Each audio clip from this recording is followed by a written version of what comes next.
Hey, ladies and gents, welcome back. This is to another episode here at Canna Bonsai. This is your main host, Chino. Today's special guest, we got Angie from Growing with Intentions. How's it going, Angie? It is it's so good. This has been a crazy week, but it's really great. I'm so glad to be here with you, Chino. Thank you. Most definitely. We did have a little segment before, but we had to reschedule. But that's all good. We're here, and we're ready to give you guys a good show today. So, Hmm. you know what, Angie, just tell us a little bit about yourself before we even get started into today's Sure. episode. All right. I am Angie Moreland. I am the owner of Growing with Intention. I'm a hemp grower. What I grow are small hemp bonsais, and we decorate those with crystals and charms and things to reflect intentions we want to set, manifest things, and to create a daily meditation practice for yourself. This kind of came out of a result of, I guess, a lot of failed startups and frustrations over the years. I started in 2008 growing cannabis for my husband because he's an amputee and we were already consuming cannabis, but it was getting harder to find sometimes. And I got tired of that. So I had a little bit of a green thumb and I was like, let me try this. And I threw some plants in the basement and gave it a go. And we had a nice little harvest.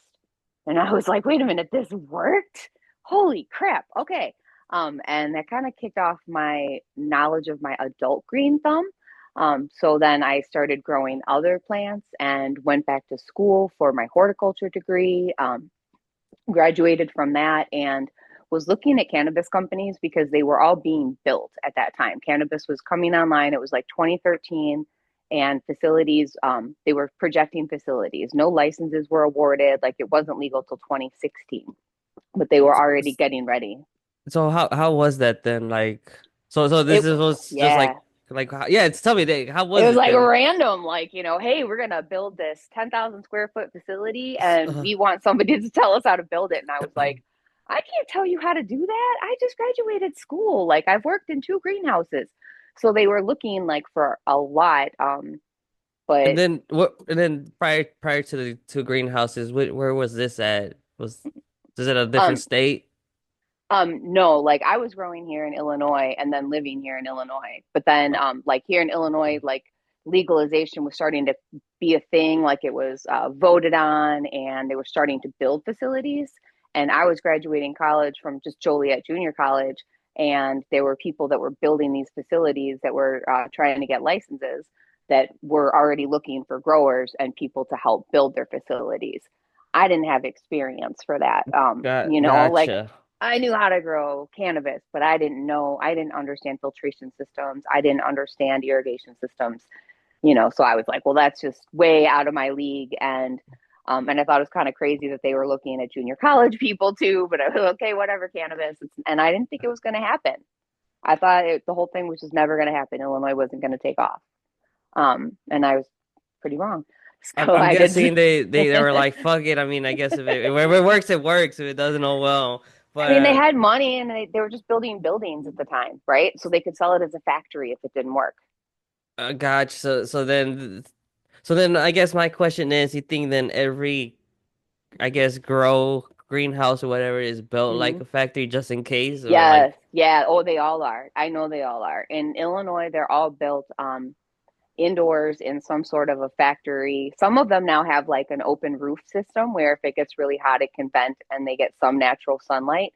But for the first 5 years, it was entirely indoors, closed room, and all those are concrete warehouse buildings.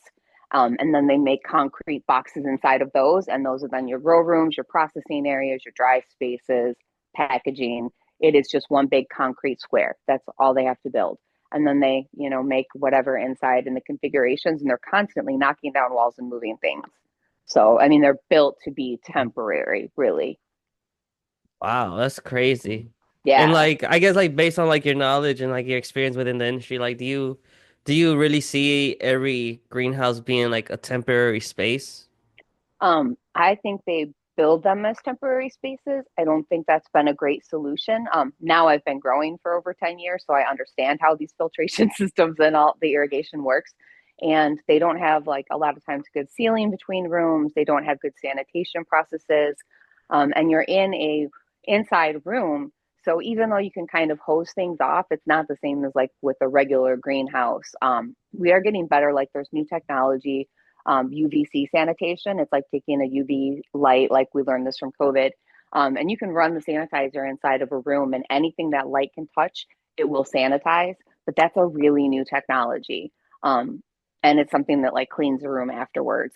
But the better your facility is built, the better you can control your environmentals, the better your product is going to be, right? Yeah, most definitely. And I know we were mentioning before on this term that some of these brands are starting to not put their cannabis in, and it was what was that term again? With the remediation. Yeah, Yeah, remediation. we There were you talking go. about Yeah. remediation. Yeah. So some of the failures of like bad facility building or bad practices when you're growing or drying means that then they have to remediate flour. And that means they're taking flour after the fact and doing something to it to either stop or reverse molds, pathogens that are on that flour. So there's things that are like radiation machines, like an actual X-ray machine that then, radiates the flour. There are ozone machines that it goes in like a chamber and the ozone flows all over the flour. Um, all of those things do degrade the flour to some extent. And some of them, like the radiation, actually like decarbs your flour. So that's why you'll see on dispensary flour, like flour is going to have some THC, but it's not going to be really normally more than like 2% at the most when it's dried. It's when it's lit on fire. Your THCA is what's high, right? So if your THC level is really high, um, it doesn't mean 100%, but it's a good reason to suspect that it's been remediated and likely by a radiation source because when they do that, it decarbs your flour a little bit. So it activates your THC. So if you look when you're at a dispensary and you look at your menu and that THC looks higher, you're like, oh, great, I'm going to get this. Think about it. It's not always a good thing. It's that THCA level. And if it's THC that's high, you can fairly well know that there's probably been a remediation process. In Illinois, there's only a handful of companies that don't remediate, and they're actually publicly stating it because they're being called out by some blogs and some podcasters like yourself. So there are some brands like Icy Collective who do not remediate, who've made a statement about that. I know there's Nez also does not remediate. And I apologize, I can't think of the rest, but it's wonderful that they don't. It is a hard way to do business, but I think it's the best way to do business. You want to put your best product out there. Um, but I also understand it's very expensive. So then, like, my question is like, why wouldn't they kind of just like water these plants bef after harvesting, like just to take out like the mold or like Hmm. the You pesticides, like can't. if they would? You No, can't. No. I mean, is it like because of if law, there's like mold state on law? it, no, like you can't wash the stuff off. Like some of the stuff is just it's in there then. So you can do like when you harvest flour, some people will wash it in like a baking soda and like lemon juice solution. We don't really, excuse me, we don't really do that in commercial cannabis because it would be so wet that then when you go to dry it, then you're creating a whole nother mold issue. There's this mold that grows when a plant is growing, and that's one kind of mold. Like it's called like pythium is one example. It's this horrible, like looks like pink vomit inside of your flour. It's disgusting. But when it dries, it doesn't really. It's harder to see in there. So that's something that no matter what, if you wash it or whatever, it's still in there and it's inside the flour. So it's not until it's broken open that you can find something like that. But if they're running it through a lab test, it's looking for things at such a minute level that it's supposed to, and it doesn't always. And sometimes, like figure they're sampling only so many samples out of a massive amount of flour, but that little bit in there is going to go into that flour and get sampled. And that's going to protect you from smoking something that had pythium, which is bud rot. You don't want to smoke bud rot, but you also don't want to smoke remediated bud rot. I don't want to smoke remediated bud rot. Like Hmm. it's not okay just because it's been deactivated and like put through an x-ray machine. Um, I'm not all right with that, you know? Yeah, Um, yeah, most definitely. I feel like you're kind of like how to like. you're trying to solve a problem, but you're at the same time you're making a new problem. Exactly. This is, Exactly. I mean, it's like, hard. It's really hard to do this so, right. It's hard to yeah. do a good job. So then, I guess for since you've been growing for a long time already, so then I guess like for one who's actually like home growing, Hmm. how can a home grower like prevent from this? Like for That kind of example, like stuff. yeah, like for example, because you just mentioned like even if we're like watering our plants after harvesting, like Hmm. that can create some other new mold, but then maybe that doesn't take away what we're trying to take away. So then like Exactly. So if you're growing like inside in a tent, make sure you always change your clothes before you go to your plants. Especially if you have a garden outside or you work with plants anywhere else. Do not go into your indoor plants when you're wearing your shoes, your clothes, your jacket from the rest of the day, because that just is like saying, "Hey, bugs, come on in on me." Um, if you have other plants, don't put them in the tent with your grow plants, like with your cannabis plants. Just don't. It's stupid. There could be a problem. There could be something on that plant that you don't know about that doesn't bother that plant. But as soon as it sees a cannabis plant, it's like partay. So you don't want to bring other things into your tent. And then spend time in your tent and look at your flower. If you're looking at that 1 to 4 plants, right? Me as a grower, I'm responsible sometimes for like 30,000 plants. It's a lot harder for me to tell if there is a piece of bud rot in that plant over in room number 12 in section, whatever, hmm versus somebody at home who's there in their flower. You're harvesting it. So then you're looking at it so you can see what's going on inside. And you're always looking for powdery mildew is your biggest thing that'll come up in an indoor grow, and that's going to look like white powder on the yeah, leaves. yeah, yeah. Yeah, powdery mildew is the worst. I mean, like that's like the cannabis nightmare. um That's yes.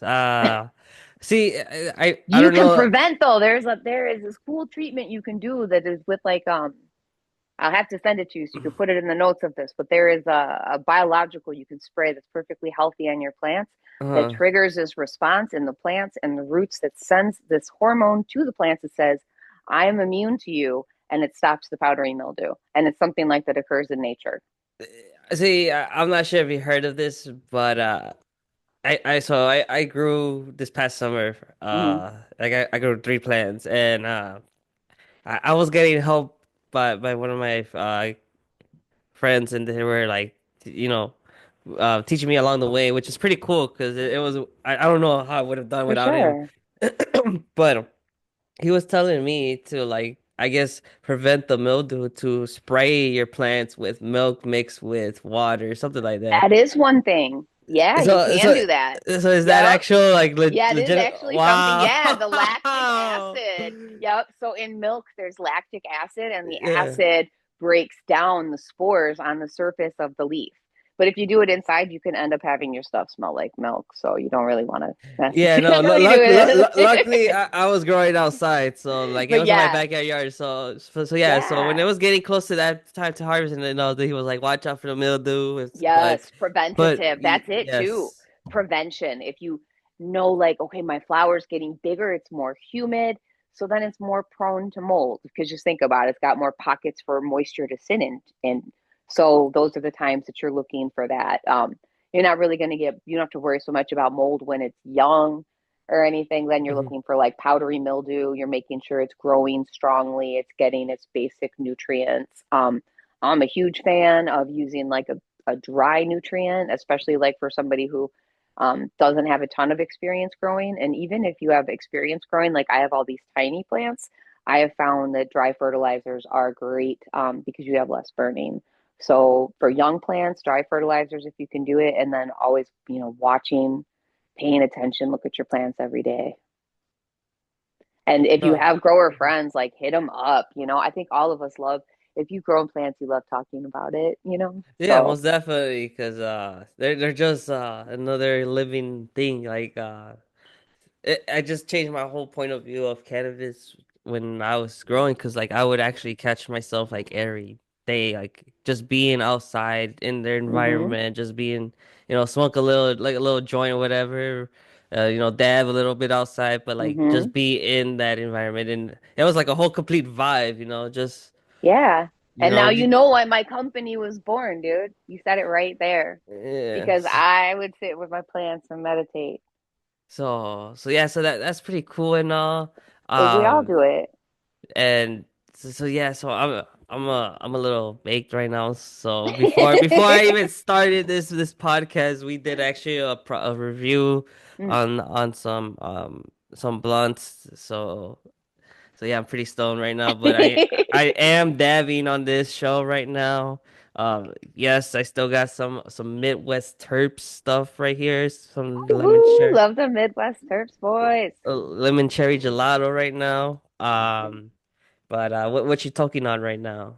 So this is my own. This is Ganja Goddess Growers Black Cherry Gelato. This is from my own grow. Okay, okay. You want to show it to a little bit more on the camera? Let me see what we I'm got like, right oh, there. this is just the joint. I just don't have any flour like sitting out because I had it already. This is the most purple shit you've ever seen in your life. Like purple, purple, purple. Crazy purple. It's Is beautiful. does it taste like what's the taste on that? It's definitely got like the fruity undertones, but it's not too fruity. It's really like a deep, rich. So it's a nice indica. It is, but not too heavy, but definitely got the good cherry flavor. Nice. That's what's up. Yes. See, so I'm gonna get a little bit into my grow. Hmm. What I have still a little bit on is hold on. I got damn. Cheers though. Hit that, Cheers. hit that. Cheers, cheers, cheers. Yep. We'll relight. What is?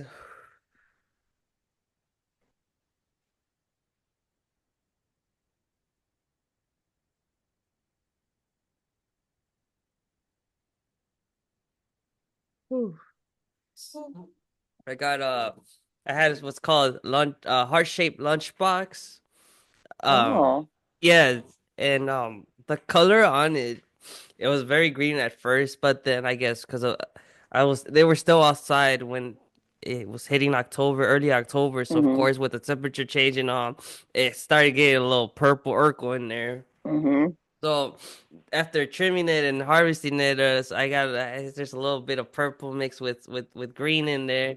But Mm-hmm. like once you open the jar, you get a mix of smell berries. So that's what I love Oh, about it. yes. That's what I Yes. really love. Like I was like, Yes. oh my God, yes. That's it. I just opened, I have some in like the different Boveda bags. So I opened a fresh pack to roll these. So it was like, ooh, just like it's fucking fresh. It's so good, fruity, But and yeah. but do you notice or do you think like with your when you smoke your own like do you ever Hmm. notice yourself like you don't really like cough that much or like do you like Yes. just Yeah. feel different like I don't know that's just kind of So how some I've of it been. is because like when you're growing, you're not putting a bunch of pesticides on it. You're not putting a bunch of artificial nutrients on it. So all that stuff that they do in commercial grows, you're not Mhm. doing. So the cleaner the flower, the cleaner the smoke. But but do you think like it's like a different type of like high you get do you like I think there is like a connection that you get with your own flower, then that when you're smoking it, if you're aware of it. I mean, I did even find that with commercial production. Like I would harvest my stuff and then watch the batch and like find out what dispensary it went to and go buy it. mm-hmm. So like you do connect to your flower that you're growing, I think for sure. So there definitely is a different feeling. It's got to be a different high because like you would literally and I'm not the only grower who would do it, and not just like an ego thing because you're not going to go toss a bunch of money down the drain for your ego. You could grow it at home. Right, But yeah, most it was like this definitely. stuff is so good and I like need to know what she's about. And so I gotta go buy her, you jerks. But you go buy the flower. Because it was like you connected with it. So yeah, I think it does get you high in a different way. No, yeah, because like you said, it's not like an ego thing or whatever, but I just Hmm. like sometimes wonder like is my own, product or my own flower like getting me high, Yeah. so you just like Test I it. don't You know know. what? If you're not sure, like I did go through a phase where I was like, am I even good at this? Is this even any good? Like Yeah, and I got a meter, like a $200 meter and started testing it. And and, now you can go into grow shops and have them test a batch sometimes for free or like 15, $20, right? really. Yeah. Oh And then shit. Yeah, and honestly, I think that's all you need for that confidence to go, oh, wait a minute, I can grow this. Is you get that first test result back and it's like, something I think my first test result I think was like 28% the first time I did like a personal thing and I was like, no way. And redid it like 17 times. I'm pretty sure that there's still a post on Instagram about it because I was like, this is impossible. And then I was like, I gotta test every batch, and some batches would be super low. Hmm. And that is what it is. But and you would learn then that way too. Like sometimes it's the genetics. Sometimes you got your seeds from like somebody just gave you some seeds and that stuff didn't test great. Well, you know what? Then you can pretty well tell it's your genetics. But That's if true. you're doing a couple runs here and there, even if like just go to your grow shop, don't buy a meter if you don't want to like invest in stuff like that, especially Hmm. like if it's just outside, go take it to a shop and get it tested, and then you'll know. And there is something psychological to like, am I getting high or am I not getting high? I think too. Hmm. And it just kind of it gives you the confidence and it removes that like, am I really feeling what I'm feeling? Is this a placebo effect kind of a thing? Does a check on that. Yeah, right. It's like if it is a placebo, that would be kind of crazy if it is. I mean, but you know what? Like I literally so yesterday I was at a plant show and I had a guy ask me like for the lowest THC possible. He's like, they don't sell it low enough in Illinois because he's so sensitive to THC. And I was like, I mean, if you go to Michigan, some places you can still find like 12 to 14% in some dispensaries. Some people want that Yeah, because because it I still gets don't them think. high. Yeah, I don't really believe on the whole idea of like the more Percentages. THC, yeah, No, that gets you I don't high. No, either. I don't know. Mm-mm. It's Nope. more And of it's more complex of a plant than that too. We have so many more cannabinoids. It'd be silly to think that. that, but also I felt like it's like, what are you looking for out of this That's experience? exactly, yeah. Like if I'm gonna go to get something, it's because I want to feel this, or I want to get this out of this experience of me getting high. You feel me? Exactly. Yes. I don't wanna, get an indica when I want to be creative. You feel me? Because Exact. then. Oh, I don't just grab whatever. I'm like, I can't believe that we used to just smoke whatever, and now I'm like, oh, I'm in a mood for this. Oh, I'm in a mood for that. Yeah, Right. absolutely. You can And choose then your strain by your mood and what you want to do, where you want to or go. or even people like just be doing it based on the time of the day. Like Yeah, they be like smoking some shit only in the mornings that they don't even touch at nighttime because that's strictly like their morning me. stuff. That's me. That's me.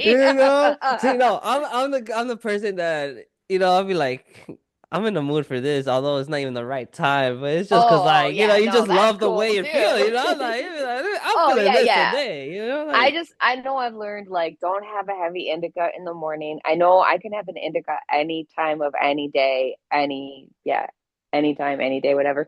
Um, yeah. just because I'm more of a nervous person, more high strung, blah blah, it calms me down. But I know when I first get up in the morning, and I gotta like get up and go. Then like THCV is gonna give me a little more get up and go, and I don't necessarily have to have it in a sativa, which not all sativas, but some sativas do make me anxious. And I have less of that with THCV. And I think that's because of like the terpenes, not the cannabinoids. So it's like there's so many parts to this plant that we don't understand yet that we don't even know why we're getting high. Like I would bet that there's like so many other things about this that are getting us high that like I don't like diamonds because that's just THC. There's no terpenes in it. It's like everything is stripped. Um, so it's just kind of a weird high. I don't like it. Is this like the diamonds kind of like concentrate diamonds? Yeah. And you said No, that regular like diamonds, I love regular diamonds, but concentrate diamonds, yeah, no, but concentrate so it's diamonds are like different. I'm sorry that sounded stupid, but No. I'm just thinking about it now. No, but my question is sorry because so No. what? So you're saying is that they strip what again out I when mean, it's it's like like they're extracting it, so it's the maximum THC, so it's isolate. And then they'll put sauce in there that's like the rest of it, right? yeah So that's yeah your yeah. terpenes or the sauce. And then the crystals, the diamonds are the distillate, which is just THC. Oh wow, So, okay. there's all these other, so like the stuff that makes you happy, the berry and the flower in your jar, you Hmm. don't get that in a distillate. You're just getting THC. Well, okay, so. So what? So you're Not not all getting that concentrates, flavor, but just right? So like, is that what you're saying? yeah, You're not yep. getting the And that flavor. flavor is part of what gets you high, is what we're finding out. Like that triggers things in our brain, and that's part of what gives you the high. It's also part of what makes you anxious or not anxious. Uh-huh. Um, all the different feelings, a lot of it relates to those, not the THC. Wow, it's crazy how the chem is actual just like chemical reaction to your own body, like Yeah. with cannabis, and they're really making it a big thing over like what it really is. It's And but it's like, like God, let yeah. us have it and study it so we So can then figure like this out. so then like do you think that's more like a spiritual thing then like or can it be? I know it Oh, could be a yeah. spiritual most definitely, but Mhm. or is it just like I mean, depending but like on the tobacco was person? spiritual for the Indians, right? Like Native Americans would smoke tobacco ceremonially, but they still do. That to them is spiritual. So spiritual is whatever you want it to be. Gotcha. Um, I think if you connect with the earth, then any kind of plant medicine is going to be kind of spiritual to you. And I think if you're not connected to the earth, you probably should be. So I think it is for we Do, should all do go in you that think direction. do you think that tells you something if you're not connected to the earth? Um, yeah, Like in yeah. what? Like what though? I mean, just think about like how cold and artificial and sterile the world is without nature. Just imagine the inside of a computer and make that your life.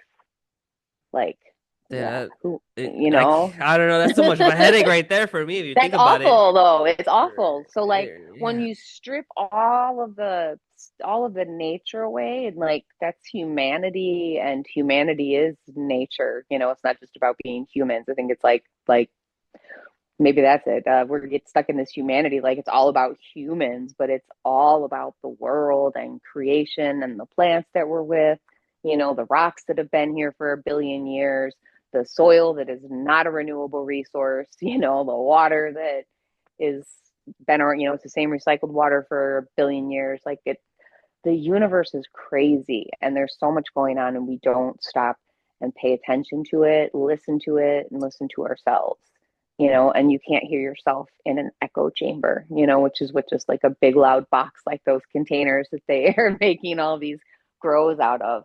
It's a big concrete box, and you it's hard to get the spirituality through that. So yeah, I think the spirituality is in the plant. It's difficult to keep in there because we're cultivating it in cement boxes, but even then, it still can't be stopped. So yeah, I think it's probably the most spiritual plant because it's food, it's fiber, it's medicine. It does everything. Like if there was one perfect plant that literally can take care of, you can make milk out of the seeds. Like it's the most perfect plant we probably have. Seriously, not just because we like to smoke weed, but like how many plants can you use as medicine? Can you eat that? You can eat hemp seeds as a high protein food. We can make houses out of hemp fiber. You can make clothes out of it. Like we could do everything. Hemp cannabis could save the world if we let it, but it's we won't let it. it's pretty crazy how actually I just recently found out that George with the Ford actually almost made a car that was Yeah, fueled by hemp gasoline, which is like yeah, wow, yeah. And there were that's some components of that car that were made out of hemp plastic too. That well, prototype. Yeah. I'm like damn, that's crazy. Hmm. Like literally, the Earth can be run on hemp, Yeah. and but like you said, Yep. we're not letting it. That's fuck. That's So a the question shame. is why, why do we have these people in power? Why do we keep letting this happen? They're about to take CBD away in Poland because they don't have enough of a need for it. Like what? Really, Yeah. that's Like sad. But like I'm they sure say all that that medication and all them opioids are come over. Why not, right? yeah, exactly. Like, sure, just load them up on this. Yeah. Hey, I think they could probably use this CBD. It's They're not like saying it's not being prescribed enough, so maybe we're gonna just not even make it legal anymore. What sense does that make? Like, if people weren't drinking enough alcohol, would they just take it off the market? right. Why can't we ban it again? Like why Yeah, can't it be illegal? Why can't we have another it doesn't Boston make Tea Party? sense. I know, just for that weed. Yeah, so come coming for us. We've been trying to do that for years. They won't let Like us. we just coming for the weed. That's it. That's it. You know, that's don't we do that every weekend somewhere in Yeah. Chicago? You know, have Uh, our own Boston Tea Party saying, "Give us our weed. We yeah. will even pay our taxes. We're paying our taxes. You know, just give us our I rights." I'm letting you kind of like tax me over on my gram. Like I'm letting you like I don't know. That's a shame. Yeah, That's a yeah. really a shame. It's gross. Um. It's gross No, and wrong and shouldn't be happening. and it's also kind of fucked up, like how everything is. It's like little bit. I'm sure they know, but they just don't want to accept Hmm. the fact that a lot can be made with hemp. But like a lot's going They on with do this, know, but with the hemp it's farm bill. Like yep. it's It's really a it's shame. money. It's all money. You know, So in like, Illinois, the uh-huh. governor of Illinois has interest in a CBD company. So all of a sudden, he's like, nobody in Illinois should be able to sell CBD except dispensaries. Because if his CBD company could sell to dispensaries in Illinois, they'll make a lot more money than if they just sold generally, right? Because like it'd be a premium product if all CBD has to go through dispensaries, then Hmm. it's going to be taxed like that, and it's also going to be harder to get, and it becomes a premium product, so he makes more money for it. And Pritzker's like a freaking bajillionaire, so like this, which is a whole other mind bending thing. Like he does not need the money, So and then like for example then like let's say for these small CBD shops like mm-hmm, that this cat is that Cacaron 8 or something like that. You know what I'm talking about? That shop that's like it's kind of all around like the mm-hmm, Chicagoland area that's kind of like yeah, strictly yeah, yep, CBD or Delta 8 stuff like that. Like so like yeah. There's so a then bunch of them. for that like those type of shops like then like will those have to like close down and shit just Yep, 'cause absolutely. Yeah, Pittsburgh wants that CBD to yep. just be in. Wow, that's sad. Because And then, then in individual cities are doing that too. Like in Batavia, Illinois, there's this woman who's got an apothecary business right in their downtown and has been there for several years. Sells CBD, some hemp products and like amanitas, but like all these different compounding things. Totally legal, above board. And without even telling her, they just moved to ban all medicinal products in Batavia like 2 weeks ago with wow, no notice to her. So she was like, wait a minute, somebody called her that there was going to be a meeting and basically she would be put out of business.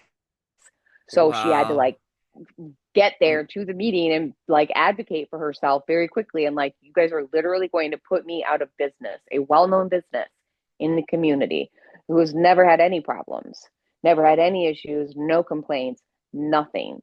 And as far as I know, there hasn't been any issues or complaints in that city whatsoever about any of these products. It's that someone gets a fucking hair up their ass and is like, oh, I need to go be a crusader, you know, and save the children. Okay, we'll fix the law that says we don't have a law that says if you serve hemp to underage children that you get ticketed or go to jail or have any consequences. Fix that law. That's not my fault that they don't have that law in place. Fix that law. That's not my fault as a responsible vendor that they don't have a law that says if you serve to an underage minor, you're going to get a ticket. And if you do it so many times, we're going to close your establishment. So yeah, people can get served now if they go to like a shady place. But I mean, I know most smoke shops, they're going to card everybody anyway because they're expecting it to come. They're expecting something bad to happen. So everyone who's legitimate is already carding, but there's not an actual consequence against it. So that's why when they say, oh, these kids got a hold of it, maybe they went into a gas station and that gas station person didn't care enough to card and there was no consequence. So it didn't matter if they cared enough to card.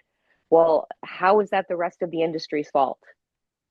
Yeah, Fix your law, make them card. Period. You have to card at a dispensary. Why don't you have to card for that?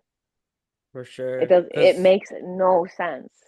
Cause like honestly, so like so then another fucked up thing is one is so then for like the gas station or whatever, if you sell it to an Hmm. underminer, you can get arrested and all.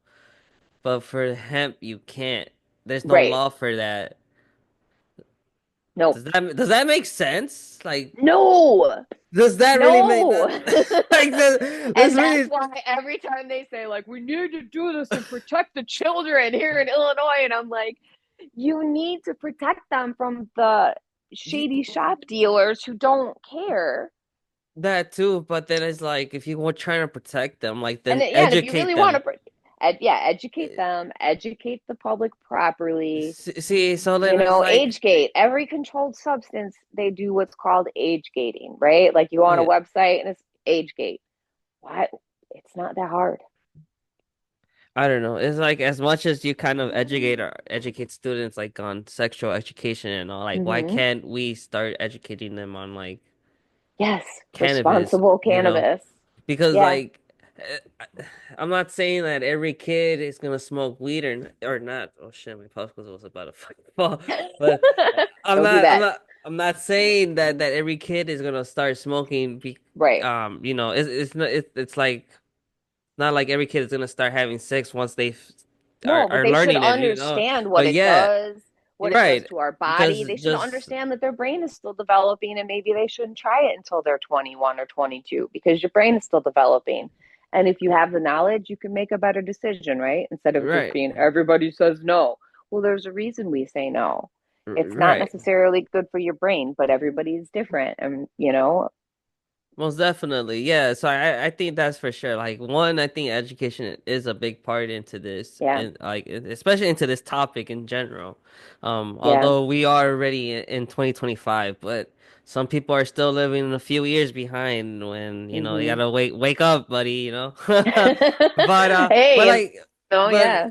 going back to like the CBD shops closing down Hmm. and shit, that doesn't seem very fair. Cause like for Mm-mm. one who doesn't like the fact to walk into a dispensary, that's like their alternative Yeah. situation. Maybe that Or shop maybe you don't want isn't your ID, right? Your ID right, checked and put in the or government system. or maybe it's like price, that they don't want to just Yeah. tax that. They rather just get that simple tax and whatever it is. Because at the end of the Hmm. day, if someone really wants CBD, they're not here to get high. They're here to just have that body and relaxation, like Hmm. that, Pain like relief. right. So it's not that, psychoactive feeling that they're chasing. It's more of that Hmm. relief. So Yeah.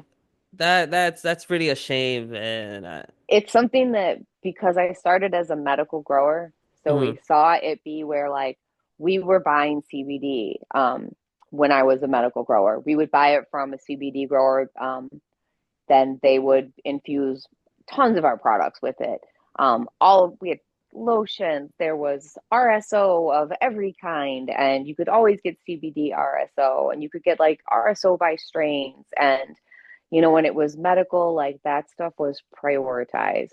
But within like a couple months of them deciding that recreational was coming online, everything flipped and it was like, screw CBD, that's out the door. Medical's gone. And then everyone resented medical because they were required to keep a certain amount of product on hand so that patients wouldn't run out of their medicine because they knew it'd be a run on all of the dispensaries as soon as it became legal for recreational. So they just threw CBD right out the door because they wanted room for all the high THC stuff for all the recreational people. So I mean, like everything medical got tossed. And they were like, fine, all the hemp people can take care of them. So the hemp people have been taking care of them. And now they have the bandwidth to grow more and the bandwidth to do more with their products. So they're like, oh, now we want to do CBD too. You gave that up already, guys. Like it wasn't good enough for you. It wasn't lucrative enough for you. It wasn't meaningful enough for you. So you let us have it, right? And now because people see the value in it, and they see the value in it in numbers, um, that they're like, wait, hold on, we need that back. We need that back. It's ours. We should have never given it up. And at the same time, these same people are selling hemp online. So they're fighting against us and want to keep all the CBD for themselves. And at the same time, they're selling their hemp products online. So you can get they're your just gummies from the same companies in the dispensary, and then you can go home and order their hemp versions online. they're It's just ridiculous. they're being greedy. They're being Uh, greedy. that didn't you were saying that Cure Leaf, right, Yeah, has a gummy line that you can buy that's online. I get emails all the time, and then I get an email from their dispensary, and I'm like, Does anyone else get this? Like, do you know, Leave like, me alone. I'm happy it, with my own shit. well, and it's just like you wonder, like, are they really understanding their marketing? Like that they're trying to sell me in one email, they're trying to sell me gummies for $30 for 100 milligrams, you know, at a tax rate of 30 something percent. And in another email, they're trying to sell me 1,000 milligrams for $30 shipped to my house discreetly, blah, blah, blah, you know? It's not, I mean, it doesn't make sense. If that's what you want to do that. You know, I think they're shooting themselves in the foot, but that's their business plan. That's okay. Leave mine alone. Leave, you know, my friends who have El Jefe CBD, leave their company alone. My friends who have a smoke shop here in Oswego, leave them alone. They're doing responsible business, you know, and they're paying their taxes and contributing to society, you Yeah, know? most definitely, because at the end of the day, it's a small business. You know, how you gonna compare a small business to like an Yeah. MSO that is all over kind of where cannabis is legal. You feel me? So like Uh-huh. And those guys yeah. always had money. Like none of those guys were ever broke. They always had money. But like your average hemp farmer makes something like $51,000 a year. That's gross. That's damn. That's I don't know what to say onto that. Um, but I don't know. It's very interesting on like everything that's happening. I just don't know if when is like is there even like a date to where all this is supposed to end or they're just going by the days or I Going don't by know. the day, man. No, I mean that's a really good question. So here in Illinois, if you look at the Illinois Hemp Growers Association, I'm a member of that, and they are a grassroots organization here in Illinois. And I mean grassroots, like these are local people, these are us, you know. And these are like the small farmer Rachel Berry and her husband, you know, our hemp farmers that started this group so that we would all have resources together. And there's maybe 100 of us total. I'm not. That's I shouldn't even say that number because I'm not sure. Sorry, Rachel, if that's really wrong. But there's it's a good number of people, and there's even more supporters. But if you go to the Illinois Hemp Growers Association website, we're constantly updating people with what's going on with the latest law changes. They were just in Chicago a few days ago. Some of the guys from Prohibition Cafe, I think, gave a talk at one of the city council meetings about their business and why it's important to stay in business. There have been other, you know, people in the community there that have been standing up at different meetings. We were just down in Springfield lobbying when the governor was trying to during a lame duck session, which is basically no one's downstate, no one's aware of what's happening in Springfield because it's lame duck. It's the very end before all the new people who just got voted in start. So really, nothing major is supposed to happen because all those people are on their way out. But they try to push some stuff through sometimes and sneak it in. So they tried to sneak this hemp bill, which would have put basically all of the cafes in Chicago and everywhere in the state, they all would have been out of business. All of your cafes where you can go in and buy your infused drink or your bakery item, gone. So like Also, Wake and Bakery, Wake and Bakery, gone, Infused Cafe. gone, Wow. gone. Yeah, That's terrible. That gone. right there you're just kind of canceling then cannabis culture right there. You got it, That's fucked up. So right? why can't we cancel alcohol culture? You feel me? That's like Yes. what you know. Why We can't don't we have fights. cancel pharmacy culture, pharmaceutical culture? You Yes, know, like yes. Well, we have to keep fighting and keep speaking up and, you know, have podcasts like this where, you know, now I just told all these people about the Illinois Hemp Growers Association. You know, hopefully people, you know, tune in and check it out and write your local representative. There's forms online where you can just click, click, click and tell them, you know, you support hemp, you know, that hemp should be legal. It is federally legal and we should be allowed our federal rights, you know, and it should be legal on the state. I mean, all of it should be federally legal, but like so. cannabis isn't even legal federally, and hemp is. So then, like as well, this includes the THCA brands, Hmm. correct? Yeah, so it would be THCA would only be available through dispensaries. Wow. CBD would only be available through dispensaries. So CBG then, would only be available through like dispensaries. let's say for example, like maybe we can't really like you can't we can't really talk. because we don't have a THCA brand, but like let's say for one to have a brand, let's say like for example you like let's say you have a THC brand, Hmm. like what would you think would happen? Like would you try to fight for your brand to like for you to still run your brand in although it's going through dispensaries, or like would they kind of just cut you out, or like what do you think I like would? mean, dispensaries in Illinois, you've got like your craft dispensaries that are through craft dispensaries, small operators, MSO dispensaries. I don't know. What do you mean by that? Like I don't know, like like as do a you hemp grower, do I think they're going to cut me out of dispensaries? no like how you're kind of saying it because Hmm. like if I guess it were to go or whatever, like THCA would have to be in dispensaries just like how CBD. So then like what would Yeah. happen to those brands then? Like would they not they Oh, like they couldn't exist. They'd be gone. so, So like your Midwest terps, or yeah, or like Boston Buds, whatever, like they would just be Boston gone then. buds, Star buds, gone, Wow. gone. Yeah, That's so damn. that's So serious. that's kind of like a big population of like vendors of people's businesses gone right there. That's Exactly. like Exactly. So like that's why we got to keep saying hemp is important and it is the same thing. You are smoking hemp. You're literally so smoking hemp, then but fight for the right. my other question is like would this is this kind of like are they trying to cut off the quote unquote underground market then or whatever, or can or not? They're trying to cut out the underground market, but I think they say they're trying to close the legal loophole. Um, I think they only are doing that where they're getting pressure from local markets or one local municipality, or somebody with a lot of money in one area. Like right now there's somebody in Texas trying to ban all intoxicating hemp, and like people in Texas are losing their shit because they can't have cannabis there, but they can have hemp, so they can have cannabis there. But now they're about to get cut off of everything. Um, so they are doing this in other states. So it's not just here in Illinois.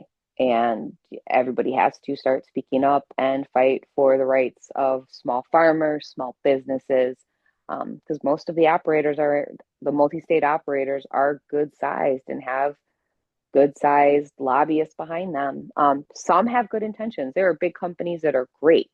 Um, I can't give you a name off the top of my head, but I know they're out there.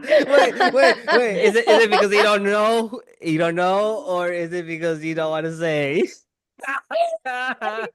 Be I'm honest. trying to know. I'm trying to think of somebody who's really great, is what I was saying. And I'm like, who's a really great big operator who's like great to their people and all of that?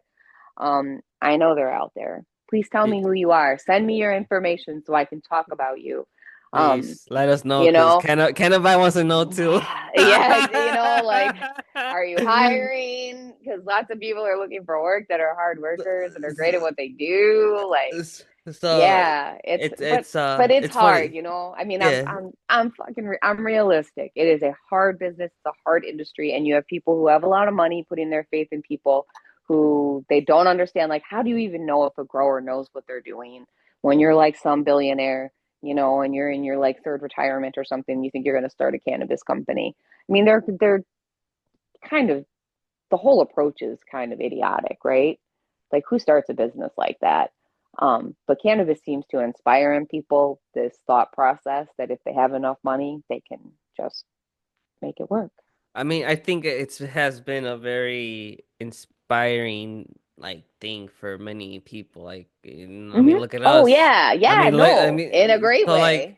so like, regardless of whether you're like working with the plant or not, but like, Hmm. I guess just cannabis related, like, because like I feel like you can just go and branch out into many different things. Like, it's not Yeah. just growing, smoking or Mm-mm. any of that, it's more to it, and like although right now we're still very fresh and we're growing and we're learning, like it's still enough time for like whoever wants to come in to step in and be known because like there's always a lot Yeah, of there's starting to be a lot of like small events, big events happening throughout the week, like exactly. but at the same time it's still I think in this phase where it's like if you know, like it's not It like is. It's just very much a if you know, you know right now. Yeah. so I mean, which is cool because it's like we don't have the problems. Um, but it would be nice if it didn't have to be so quiet sometimes, you're you right, know. because like I don't know, like for example, like let's say for one to do an event, like Hmm. I'm sure there's still some type of worry where like, oh shit, let's see if like cops don't come and raid the event or whatever, Markets like get shut down all the time still, you know? right. It's like Yeah, there's definitely fear. I don't think like people don't get arrested. It's usually now like whoever's throwing the event, if they violated some code, they'll have to pay a fine. You know, it's not like a raid per se, uh, but it still gets broken up. It's still, I mean, you don't see like beer events like getting broken up unless it's like 3 in the morning. But they're quick to shut down a cannabis event. They're quick to check on permits and make sure yeah. everybody's doing what they're supposed to be doing. And yeah, like I definitely know that we're looked at much harder. But I know we all strive really hard when we go to new venues to make sure that the people that own the venue know that we respect them. And it's important as like we start as more people are creating events and doing things, and as you attend events to pay attention to like what does the host ask, like can you smoke flower inside, yes or no, can you, where can you consume, what can you consume, what can you sell, where can you sell it. hmm Some places have psychedelics, some are like no, we're scared. Like you have to know your venue and respect it. And that's one way that we're going to keep making strides forward, because then they don't see us as the scary weed people, or those people who messed up their venue, because maybe they had a venue where people were drinking and they had a couple of fights. And not to stereotype, but come on. How many cannabis events have you been to where anybody's had an actual fight? You may have Not some that I bitch know. talking, or talking shit, whatever in the corner, but nobody's Yeah. throwing blows. There's no, there's I don't know if I'm it's talking because about that brand over there. I'm I like, don't yeah, do you know those guys? Yeah. But I don't know if it's because we're too high to throw the first punch or I don't know, but yeah, you're right. There's really haven't been like an actual fight, where you go to an event and you're like, oh shit, right. It's No. but no, here's the thing though. You do see a lot of like small circles. So it's like Mhm. it's one circle here, one circle there, but then like Mhm. you got some circle that doesn't fuck with that other circle. You So got it's like it. it's a lot Yeah. of high school shit. That's what we Yes. get. That's what That's I mean. The what talking shit in the corner about, yes, there's a that lot. that that's what we get here. And We like talk I about don't that. The Chicago clique, the Chicago cannabis clique. It's real. but it's like who really It's has that time? stupid. Who really I has that don't, time? I'm like, you want to work or no? You want to work or no? If you don't, just keep on going because I'm here to Right. work. Like Like, I'm I'm here to like work and get along and let's collaborate. most definitely. Like only if you're gonna say no, I'm not gonna get booty hurt and talk shit. Hmm. Like, it's just Hmm. like just take your Wrong L's and take time. your Keep going. W's. Yeah, exactly. No. If anything, they kind of just snooze on you. I mean, that's only if you know, you're right. If you know yourself and That's you know what it. you do, what you could bring to the table. Um, but no, but besides, all this going on, um, before we even started podcasting, I was reading off the notes and all. Hmm. You are a very interesting person because you also have some experience in Michigan. So tell us a Hmm. little bit on that. I know Michigan was Woo. was was a was a was something. It is not fair how you've been treated in this industry. It's not fair, guys. Oh, So, Michigan, yo. so Okay, tell us your story on this stuff. so how we'll say like how did I end up in Michigan? Because Cresco unionized.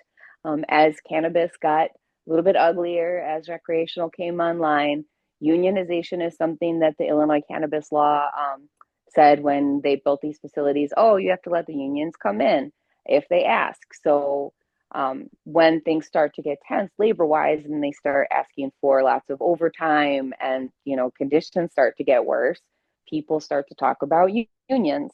So little do we know that like the unions are actually like waiting for us at the gas station after work and like coming up and talking to us about unionizing and how they all know it's okay and it's fine because it's written in the law, and they're expecting you guys to unionize, and then we find out that like growers can't unionize, we're agricultural workers.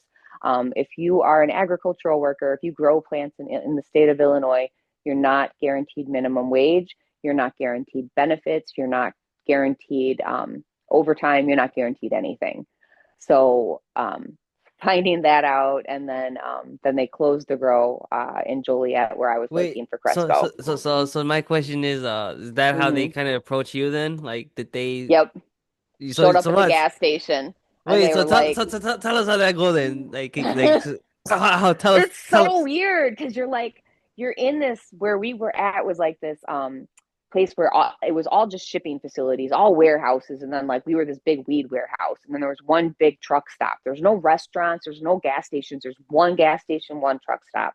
So like, I mean, for a half an hour. So they literally, all they have to do is wait in that one place, and they know they're going to get us all day long, and we're coming in our uniforms.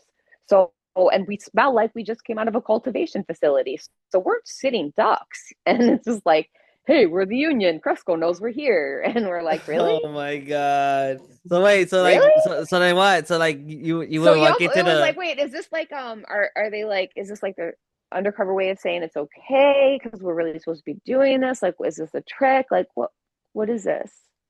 so my question is, so what? So like you would walk in and they were like And they're already like, there, so like yeah, they're there, like, because there'd be like, like the truck stops where they've got the big gas station and there's a restaurant and there's all the seating and stuff. So like, yeah. they'd be sitting there and like there's a taco truck that we'd all go to. So they'd be sitting there by the taco truck, And and they'll we'd just be kind of in make line conversation. waiting, and they start making conversation, and Oh you're my God. like, okay. And then they're like, so it is your legal right to be represented, and you're going to get a letter in the mail, and then you get this letter in the mail. And it's like, what is going on? Because like there's all these laws about they have to notify it's very confusing. But they are in it for themselves, period. So my question They is, so so my question is like how you mm, mentioned that growers at the end they yeah, couldn't be couldn't part of, unionize, yeah, can't do because you anything. guys are agriculture workers. So then like Yeah, who benefits from this union that hmm isn't, the government or anything like that, like the union, or even the the big union, companies. the union. So no cannabis workers benefits from this at all. Like Nope, not because even. they were supposed to fight for like more rights, less overtime, better pay. The pay scales that they agreed to, from what I understand, I mean, it didn't apply to us, and they laid us off and closed the facility to growing. Mhm. But the people that were left there, like, you get given a scale of like, this is what your raises are going to be every year. And what they were given as examples were not anything close to what they actually got negotiated to. And then the union gets a percentage of that. So their raises basically are what they would be if there was no union in place, anyways. And now to do anything, they have to jump through all these freaking hoops. And the company's permanently mad at everybody there because now they betrayed them and unionized. The workers feel betrayed because you made us unionize, Mhm. and you kind of like you felt like, I don't know, it was a very, very weird feeling because you're being approached by people who tell you the company knows we're approaching you, and then the company's having meetings saying you're allowed to unionize and we're not allowed to tell you not to unionize, but unions are bad. And trying to give you stories about why unions, that's not going to work, right? Because like they're They're doing it in making their you second interest. guessing. Exactly. You're like, How should about I do talk it? to Do I not do somebody? it? Yeah, how about talk to somebody who's actually been through it? Talk to me or some of the people who are in these facilities, and like, it's not worth it. They didn't So, get us any more rights. They actually like betrayed the growers completely. They betrayed our trust and threw us under the bus and then left us out to dry. So I was left without a job, and leaving a controversial facility that had just been unionized. And it was like, oh my God, what am I going to do now? And like the industry overall was kind of flooded then because all of us were looking for jobs or going to the other facility in Kankakee. And other people were just coming into the industry in mass at that time too. So there weren't new craft facilities coming on yet because they hadn't awarded the craft licenses yet. And I know that myself and there were some other people that were hoping to go from Cresco into one of the craft licenses. I was on a few applications for one. So I was, I'd gotten my experience. I paid my dues. I did my time. I scaled, and it was time. But then we all had to wait. Those licenses got pushed back and pushed back and pushed back because of, various delays that the MSOs made happen. Um, so we were all left, hanging. So Michigan was hiring, and I think most of us looked to Michigan. A few of us went to Michigan because it was opportunity, right? We thought, Mhm. I thought. Um, and So sorry, but so yeah, then because you were mm-hmm, mentioning on the applic on the uh you were mentioning. I'm so sorry, I'm already oh, the high. craft grower Yeah, application. yeah. No, prior to that, because so here's one thing. I applied at a dispensary like I would say 2 years ago. Mm-hmm, Um, do you? I'm not sure if now they still do it, but do you think like now because they would mention to me that I would have to pay for uh I don't know if it's a certificate or something like mm-hmm. that before working, and then they will reimburse me. Is that the Yeah. what is that? So that, oh my God, we had to do that. You had to pay like for your, it's like your badge basically. And then they Gotcha. reimburse you. And they did that But because like but they said it was what does that badge do? basically because Like, like what it just says that you were authorized to work in a dispensary by the state. Just a bullshit piece of paper that gives somebody that creates jobs when they created the industry. oh my God, is it like a This whole Bassett? badging thing. Is it like I a mean, Bassett? what do you mean? Like a Bassett, It's like, like when like kind of like they give you the authority like to sell alcohol, like is it like that? oh. Like a I mean, certificate kind like that or of. no? Yeah, I guess kind of, like Gotcha. but not really because you don't have to take any classes for it. It's not like you're taking your seed talent, you're not learning anything about the products Oh, or the okay. brands. You're just saying like, yeah, this is me, I'm certifying, this is me, this is my ID, and I am going to follow the law basically. Gotcha. Okay. But yeah, I'm pretty sure they were trying to change that because it was such a burden on people that were applying for these jobs, and sometimes they would apply, go through the wait and everything and then Hmm. pay for all of that stuff, and then not even get the job, or like the job would get delayed, um, and then Wow. they would take another job. And so that's their argument, is like, well, if the people don't even come on board and we've paid for their badge, then we've paid for their badge. Well, you have millions of dollars. We don't. We shouldn't have Right. to pay for this badge. Like, we had to pay for our shoes and Get then get out of here. reimbursed. Yes, we had to pay for our shoes. We had to wear like special shoes. They could only be there, Hmm. and then we had to be reimbursed. It was like, That's oh my God. And wild. I think on this was a job where I was making like 13.75 an hour, and you're making me buy my own Crocs that I'm gonna leave in a locker at your facility. You're gonna pay me, and I'm not even gonna get paid. And it was like that and the badge. And I think it's like, if you don't get your reimbursement statement in on time, whatever. So if your start date isn't on time, you may even wait a whole nother month before you get that money back. So Damn. it's a complete crock. I'm pretty That sure all that that shit that's makes me not even want to changed. work.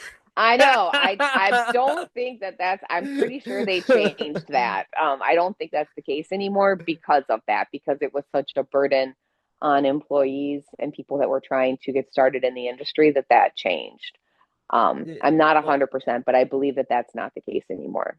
most def. I do agree on that. And then another thing I do I'm like just wondering is that like for example when you go to school and like Hmm. you get a certificate or a degree for a certain thing you expect one a career on that and two like I guess like a good paying Hmm. wage.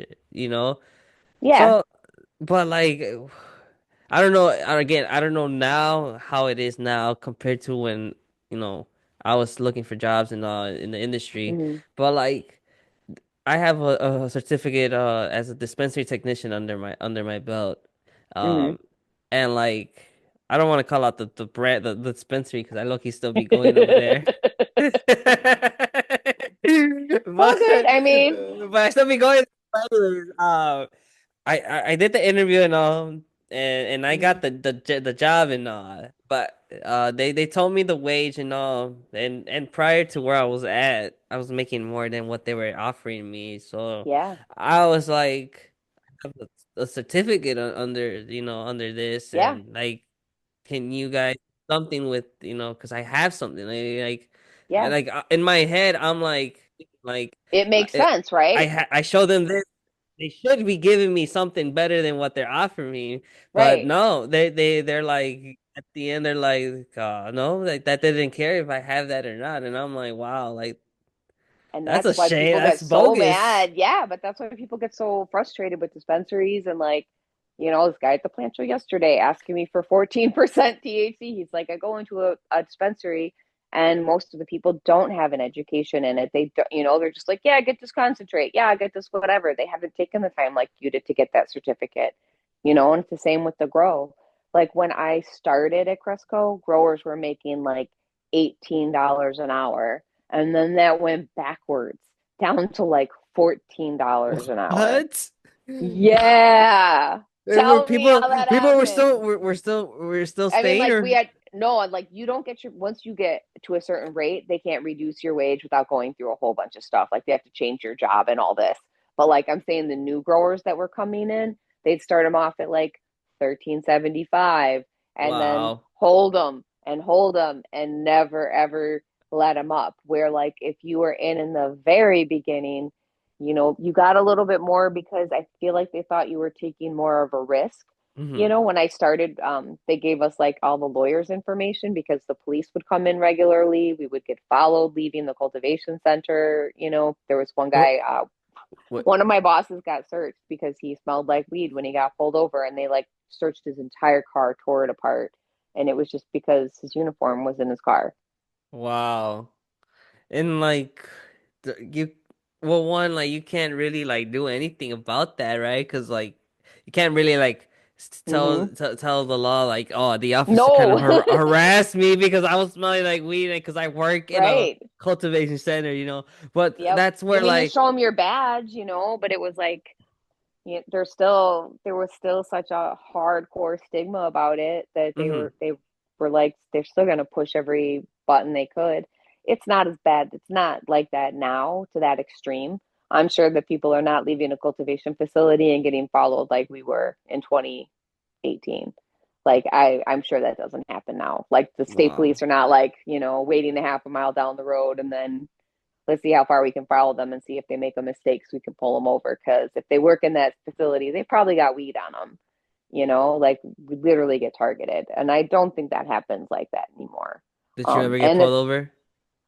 no, Okay. I was about to say, oh, merch, we have a story for not that. leaving, not Okay. leaving work. No, no, never leaving work. Okay. I was No, about to but I'm say, like we see I you, am in Angie. All right, cruise OG. control. Like I used to be the speed freaking demon. Like I would speed everywhere, and I still like I would pay attention and be careful, but like hmm I drove fast. And now I am very much I put the cruise control on, and now my car even has that lane detection stuff, so it beeps if you like, if it sees the line. And I use all of those things because I just would rather not engage.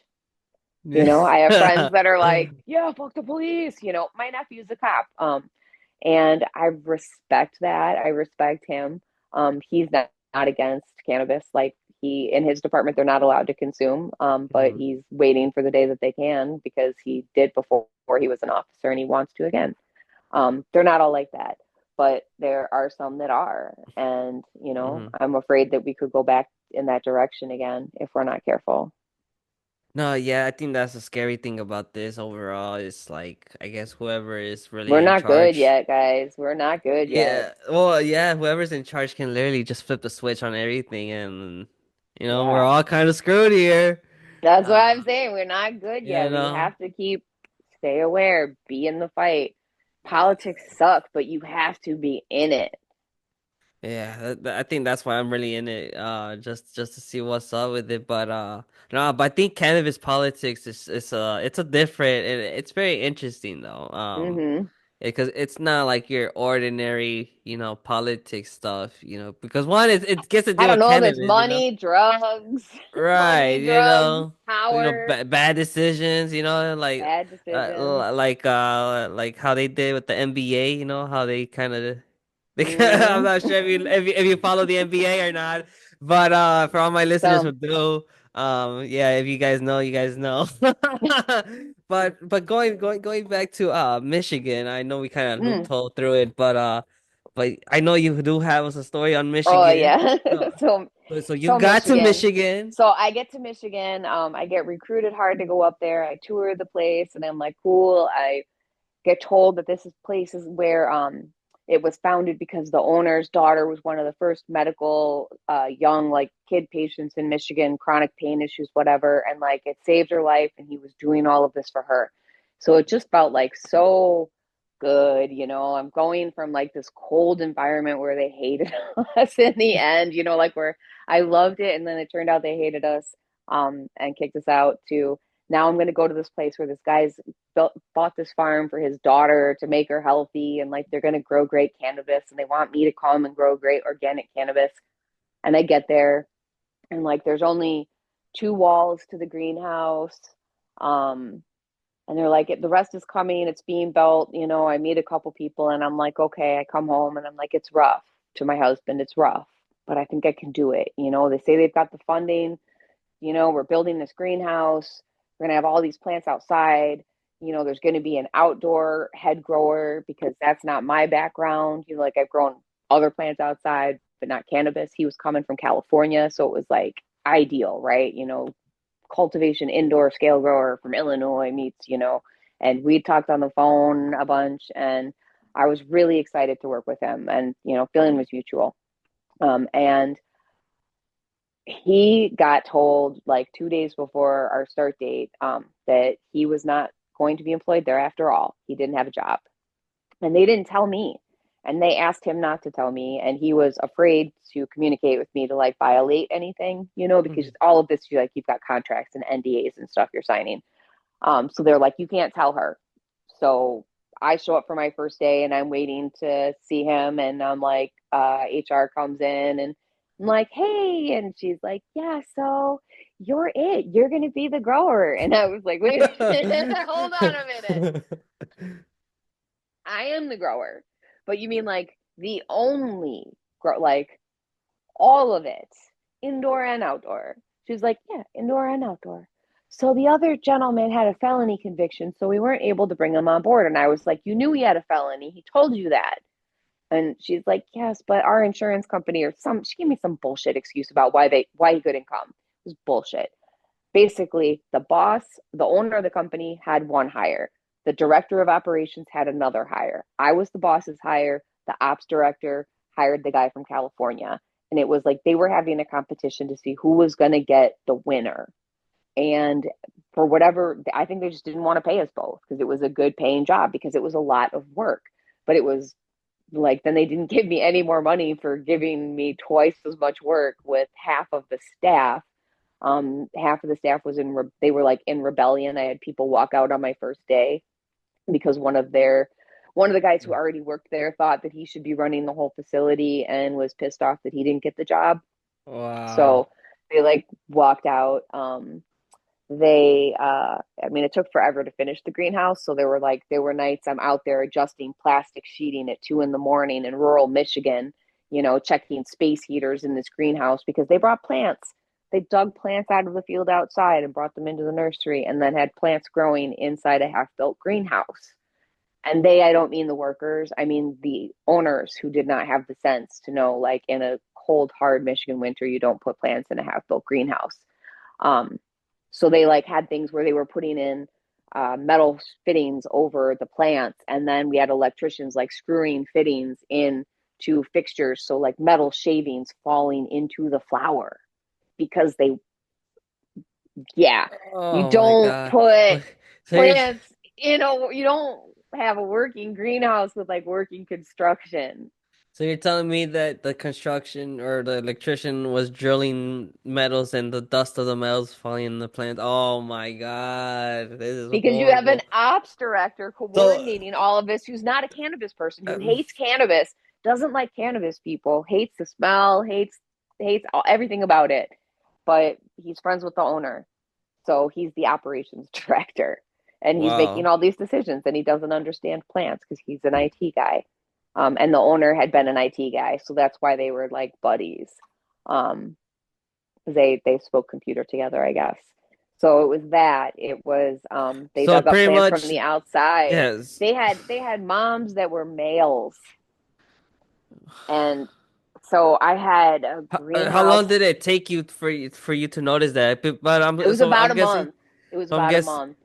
so that was so I'm guessing like all this was all over the place then. So we're like other in like I certain mean, I walked stages in of like the nursery had male plants in flower in the nursery. Like I didn't make it to, it took a while to get through all of the issues, but like the first day when I walked into the nursery, like the propagation where all the baby plants are, mm, there's a guy who they let do breeding work there who was kind of a grower, kind of a breeder, and he just had male plants out with male pollen all over the place. So once that touches a female flower, that turns into seeds and you've ruined your plants. And like pollen is tiny, like grains of sand. So it flies everywhere. Like if you do breeding, you do it far away from your production. You don't have your male plants near your female plants, and you don't have them in the same small room together ever, you know? So it was like fire after fire after fire after fire that I was just putting out. And it was nuts while trying to fill that greenhouse and get 30,000 clones ready to go out in the field for June. It was insane. how many Um, plants were there? Like if you uh, can roughly remember, like oh, that I started out with like yeah, 200. Yeah, it was and like and and 200. then out of those 200, how many were male? Um, like 90% of them. Wow.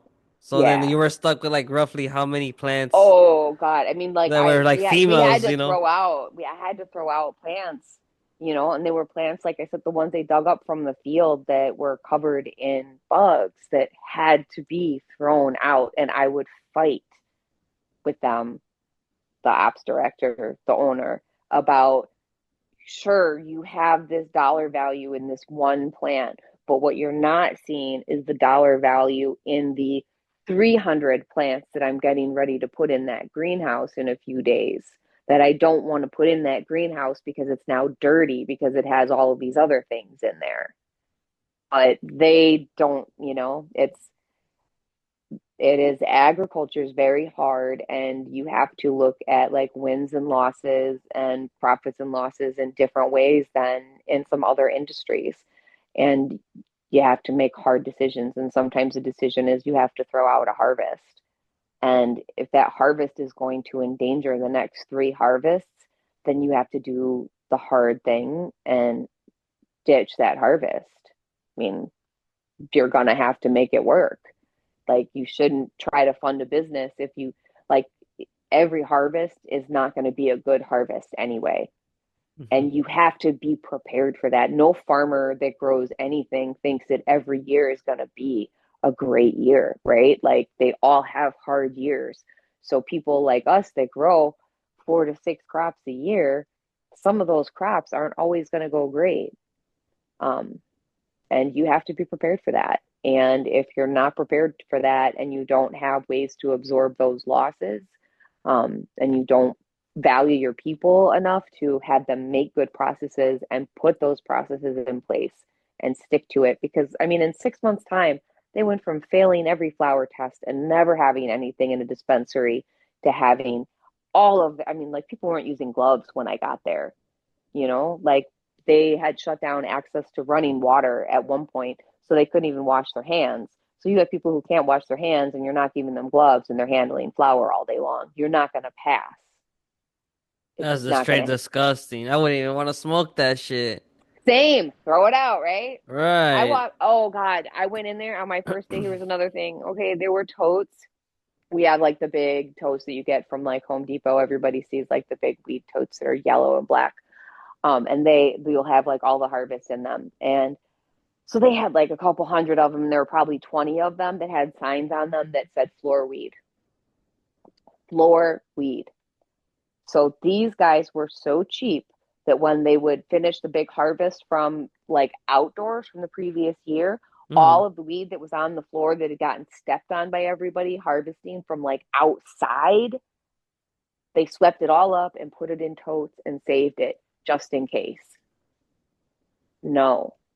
They don't really care about their customers, like or well, yeah, the customers like satisfactory or like their health because like because like imagine that like how are Well, and think you? about too, okay, not even just that, but now you just paid somebody to sweep these things up, to pay to have bins, to put them in the bins. And not only that, now you have product there. You have to pay somebody to weigh that every single day. Every day, all those things have to be weighed and inventoried. So now you've created work for something you can't even sell because you're so afraid to let it go. Like it's bad. Let it go. So It's not so going to make you any money, and now it's costing you money. It's not a good decision. Like you so can understand that, right? Like that's not yeah. complicated, but it No. was really hard for them to understand. And then the optics of it. How and why in the world would you write floor weed on something where you have investors come into this building all the time? You think I'm the first person who saw that and thought floor weed? What? Pardon? I'm sure I'm not. I'm sure I'm not. That's why there was only one investor, Oh, wow. So then because like of for how that. long were they running then? So And then they, like did they ever even get to their dispense like no, right? You said or oh no, I got them to the dispensary. We sold a couple loads to dispensaries when I was there. It was like 7 months, so literally like I was there. I had there was a couple of clones that I got some harvest off of, and then my own harvest. So we were in dispensaries, in flower, and then in concentrate after that, which I was not in that end of things. It had nothing to do with. did But you I ever had our try that flower. concentrates? Yeah. I bet you were iffy on that. Like, I wonder how It was much. it was like people who they'd like bring in these machines and train people how to do stuff, and like so they're testing extracting and stuff, and like somebody'd be good at it and somebody wouldn't be good at it, and yeah. There was one that was like it just tasted so fake. It was supposed to be Michigan apple, and it was like, okay, but let's like not try to make it taste like apple but fake apple. It was just bad. It was bad. So what, like put like artificial Yeah. flavor or like synthetic flavor or like It was like distillate, so they would take they separate everything out to make like a cheap distillate vape and then put in artificial botanical flavorings. So it'd be like artificial apple flavor. uh Good. It was gross. I don't like I want my weed to taste like weed, and even vapes. Like if the vape tastes like a nicotine vape, I'm like, this isn't right. This doesn't taste, what you know what I mean? Like that what really fruity weird. And it was just off, uh like there's if it hasn't been like properly extracted, just stuff will taste funky. And like if you have good hardware, it makes a difference. But like, oh God, here's the best story ever. So I'm doing a podcast, and it's got the founder's daughter, the same one who's supposed to be like this medical patient, and she's just basically she smokes a lot of weed. I mean, I think she's got some health issues, but no one ever really knows. mhm. Um, but she's describing how our vape had a wooden tip on them, and it was something in Michigan not many brands did yet. And so she was explaining why the wooden tip was such a great idea to these people. And she said because when you have it in the car in the summer, and these are like people that are like business people buttoned up, when you have your vape in the car in the summer and you're hitting it and it's hot out, because the ceramic, like the wood keeps it from like getting hot when it's been sitting in your car for too long. And I was like, we did not just say that. And then she was like, and the other thing is, if you're hitting your vape and you go over the railroad tracks, if it's a wood tip, you're not going to chip your teeth.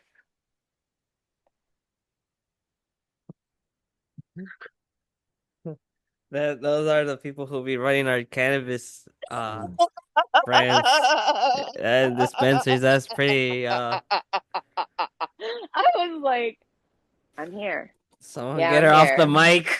I'm Someone here. get And her then off that really the happened. And then it was like repeated at another thing. And I was like, somebody please tell this girl this is not the comment. mic.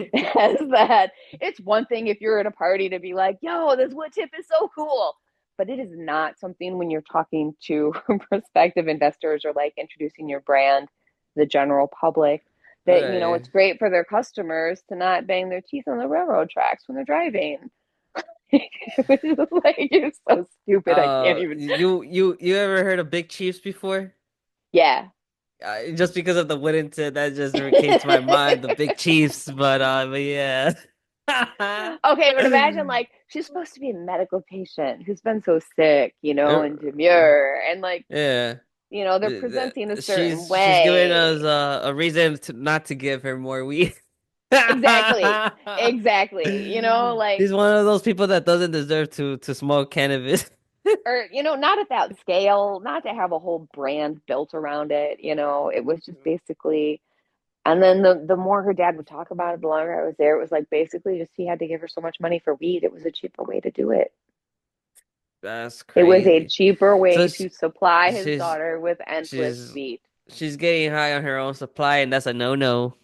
That's a no-no, and that's why they're not in business anymore, Mo. Wow. So for how long were they like active then? Like, Oh, so they were active. I want to say that they were around like 3 years, and Okay. I was around the fourth grower.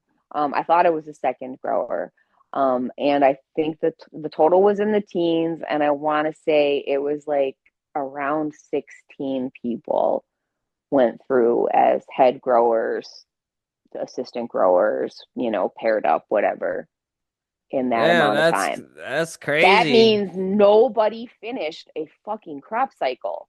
So, like, that is the mental disorder behind, like, that is not fair to any one of those people. Now, I know I've heard the stories of some of the growers, and some of them are really good growers.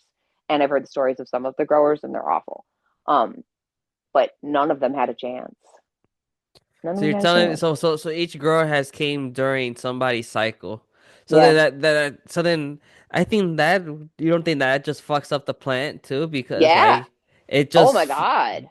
You're changing the feeding programs, you're right. changing the care, you're changing, because then the next person comes in and they've been given marching orders by the boss that everything had to be wrong. So now you need to change it all or fix it all or, whatever. I mean, they wanted, they came in and fired the person who was supposed to be my co-grower. They wanted me to bring this brand new software system online, so we would be charting everything from seed to sale. I was going to build the software, get everything set in programming wise, set everybody's workflow triggers. I was going to be doing the work of like 15 people. It was nuts. It was nuts. I learned a lot. I learned a lot, and I learned like good things. I did learn like some good technical quality things because you have to, Hmm. when it's you literally have to. And I've got friends that I would call, in a pinch, and so that was very helpful. And in the end, I just knew it was not going to get any better. And I think that podcast was honestly one of the final things in my brain where I was like, I'm checked out. I am officially checked out. I am not invested in this anymore, because I just could see that the things that made it important to me that I thought made it important to them didn't. Hmm. And that it was just so negative that there was nothing to outweigh the other side. It was just all negative. So that kind of just like open your eyes Oh and my be God. like, And I let mean, me get like the things fuck out of here. happen.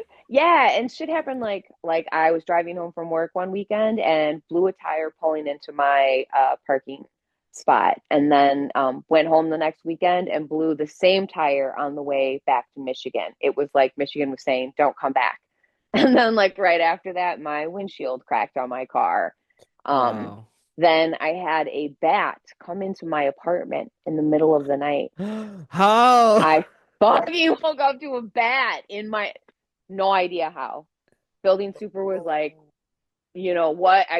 We had these big loft ceilings. It was like this like building in downtown Kalamazoo, and I wake up because I feel like there's something flying in the room, and I'm like, no, and then So that's you're wait. sleeping and it's I'm like sleeping and on it's the in the ceiling? bedroom flying around. Oh my God. How Yes. And it's just like all of these things are happening. Like there was a tornado. Like there's no tornadoes in Southwest Michigan. There was a tornado, and it was a tornado at the farm. And where I was in Kalamazoo, which was a half an hour away, which is literally where the owner of the company told me to live, we didn't have a tornado there, and there were no sirens that went off, and no one even called me. So I didn't even know it happened because Wow. I'm in another. I'm only a half an hour away, and it's an Yeah. easy half an hour. It's a straight shot, and he said like as a woman, I was there by myself most of the time, like here's a safe place to live. They kind of set you up, and Uh, it's where they told me to live, and then they were like, well, how did you not hear the sirens? And I like there weren't any sirens. And our chief financial officer happened to live like down the street from me, and she had to say like, no, there was nothing in downtown. We had no sirens. We did not have a tornado. It's not her fault. Like if you So didn't call her, you didn't call so, her. so when the tornado happened, did you lose any of those plants? Nothing like, no. I mean, like some stuff had to be replanted, but no. Cannabis is so strong. Um, Sometimes when they're young, you can lose them because they'll rip like if they get ripped up out of the soil and it doesn't get back in the soil fast enough, and the roots are in the air. Hmm. But these were all clones. So then those roots are kind of trapped in that rock wool too. So it buys you a little bit of time when stuff like that happens. And once it's rooted in the ground, you can have a plant snap in the wind and tape it back together with duct tape and a stake, and it'll go right back. Gotcha. It's so strong. I mean, literally, it's work, but Mm. I've done it. You just go out in the field and you take stakes and tape, and that's it. You Oh fix it. wow. Life goes on. That's farming.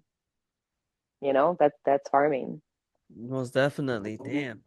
Yeah. So then so then I'm guessing what you do this pod and then you realize that, you gotta get out of there.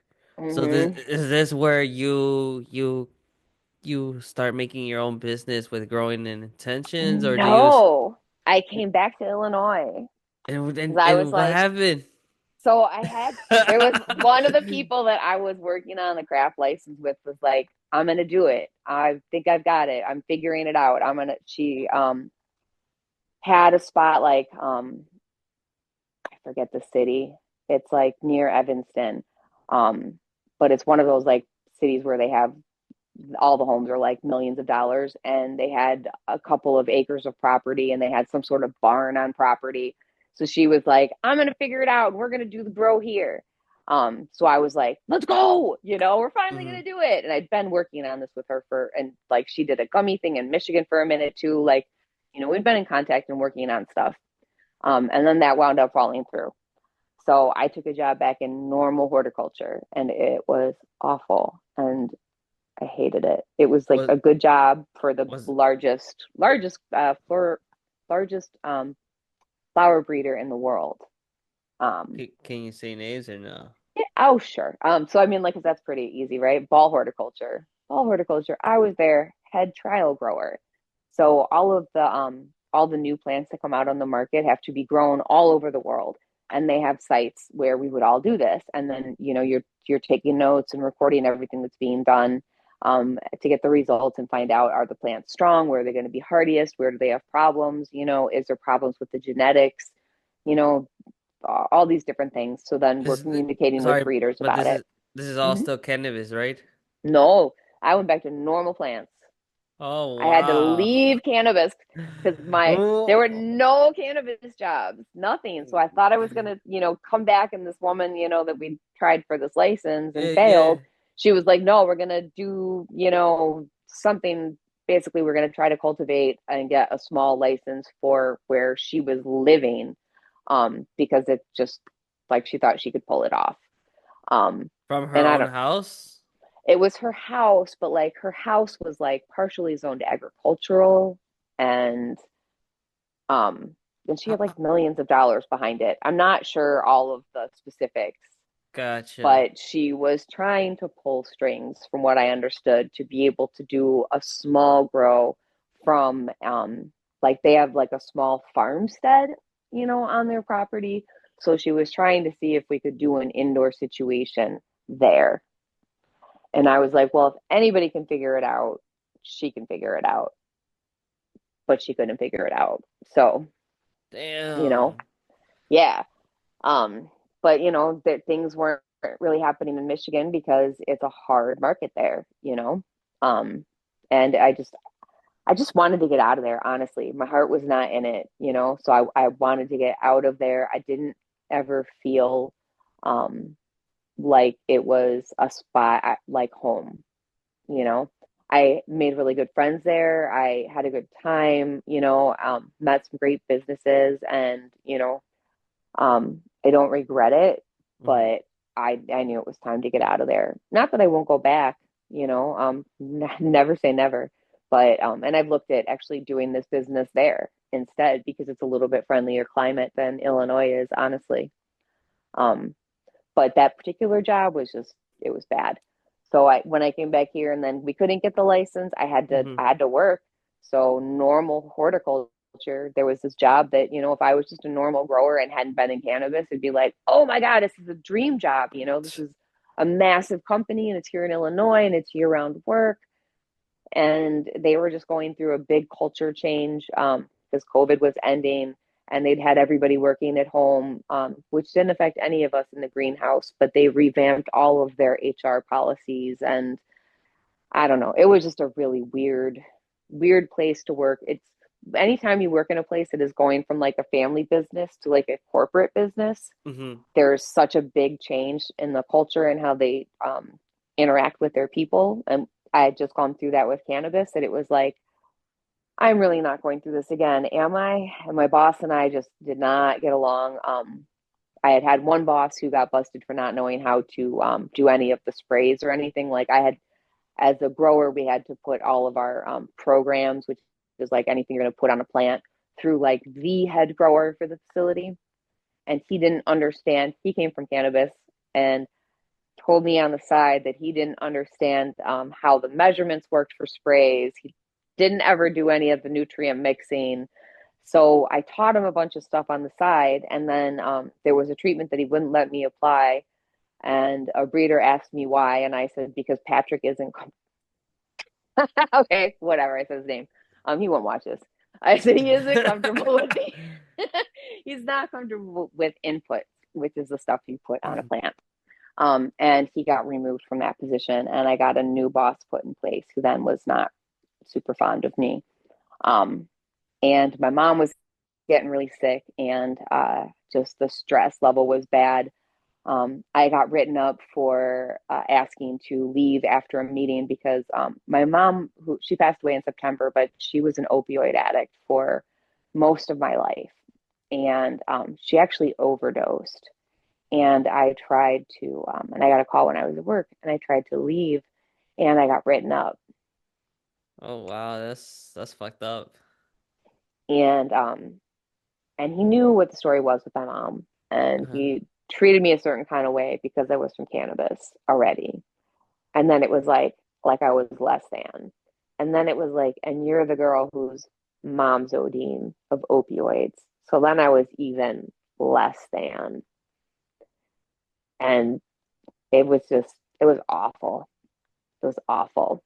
So when these guys were like, hey, we're going to start this new business and it's hemp and it's going to be really cool, I was like, no, I'm not a hemp grower. I'm not leaving this shitty situation to go grow hemp. I grow cannabis. I'm not, doing something else again because that's what wound me up in this situation with people who think they're better than me. When it's like I've been growing longer and I have more schooling and whatever, and I've grown more plants. But there's no respect because I'm coming from cannabis, even though, and I was in normal agriculture before that. Mhm. Um, That's pretty so crazy how like even like for people who grow just normal plants don't yeah, really want to get along with like a cannabis grower, although you can yeah. really learn a lot more from us. Little do Well, we they know, right? it's like we've Uh had to do some really specific stuff. I mean, some people have come around, and there's some people who do, but yeah, when you get into, there was a lettuce grower that I interviewed for, um, and they're like the biggest lettuce producer in the United States. And they had headhunted me, recruited me. I went through like all these screening processes, and I get in the final interview with the hiring manager. And in the first couple seconds, he's like, I don't even know why we're having this interview. I won't work with anybody who's been in cannabis before. All of these years you were in cannabis, he's like, you may as well have been doing nothing but sitting at home. That doesn't count for anything. wow. And What a I was dick.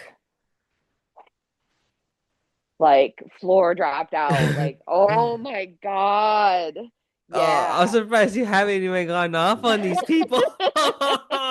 I would have gone off. Oh my God. Yeah, so when people are like, Angie, you're so nice, I'm like, oh, Right. good. You are. Yeah, but like, You're the nicest no, person but I'm that not. But I'm not. this Don't say that because there's industry people I'm sure. But like, the yeah, we industry all go has. through our shit. Yeah, Wow. I've been through some stuff. I end up on the wrong end of things, which is, where then, so like those guys recruited me hard for the lettuce thing. And then I get these guys like through a friend who are like, yeah, we're growing hemp and we want you to be our grower. And I'm like, somebody really wants me and they're in the industry. And I'm like, no, they're in hemp. No, I don't want to. Nope, I'm not doing it. And then they kept pursuing and I was like, hold on, okay. So it was like hemp, but then I understood what the loophole meant. It was when people were actually really understanding what it meant and taking advantage of it. Realizing that the DEA had written the law for THC, not THCA, and that seeds don't have any THC in them. These plants don't have THC in them until they're well into flower. So it is not having THC that's illegal. I don't have So, anything that's illegal. so is this where kind of like seed banks start to pop out and stuff like that? Yeah, exactly. Yep, Gotcha. because there's no THC. So how, and the DEA acknowledged there's no THC in seeds. So another thing is this why now they're kind of catching on to this idea, and this is why the hemp farm bill is happening and Yep, everything? yep, you got it. They messed up and they're like, oh, wait. And they let it go for a really long time. And they would, I'm sure, let it continue to go if it weren't for multi state operators, big money coming in and pushing them to do other things But because they then, could very simply just put laws in place, stage gate. so And then, so then they're really taking like the quote, like I just say the quote unquote underground scene. So they're yeah, really taking that serious as a I don't want to say a threat, but no, like, no, it is. Yeah, no, it is a threat. but They're but taking it as but a serious threat. because they see They're like, so oh, scared. my customers rather go to like these markets, small markets, whatever, and not Hmm. buy our products. But then my question is like they don't. I don't know if they do realize that or they still I don't. mean, But it's they're these paying taxes. taxes. Like we It's all these pay taxes. taxes. Yeah, But it's like these even the taxes small though. markets, they're getting, the state still gets tax money because like the small markets, we all pay taxes. We're registered businesses Yeah, of course. But then my question is like, if it's so much of a big threat, then why don't they minimize these taxes? because they're making so much money that they don't want to. It's their heroin addicts for it.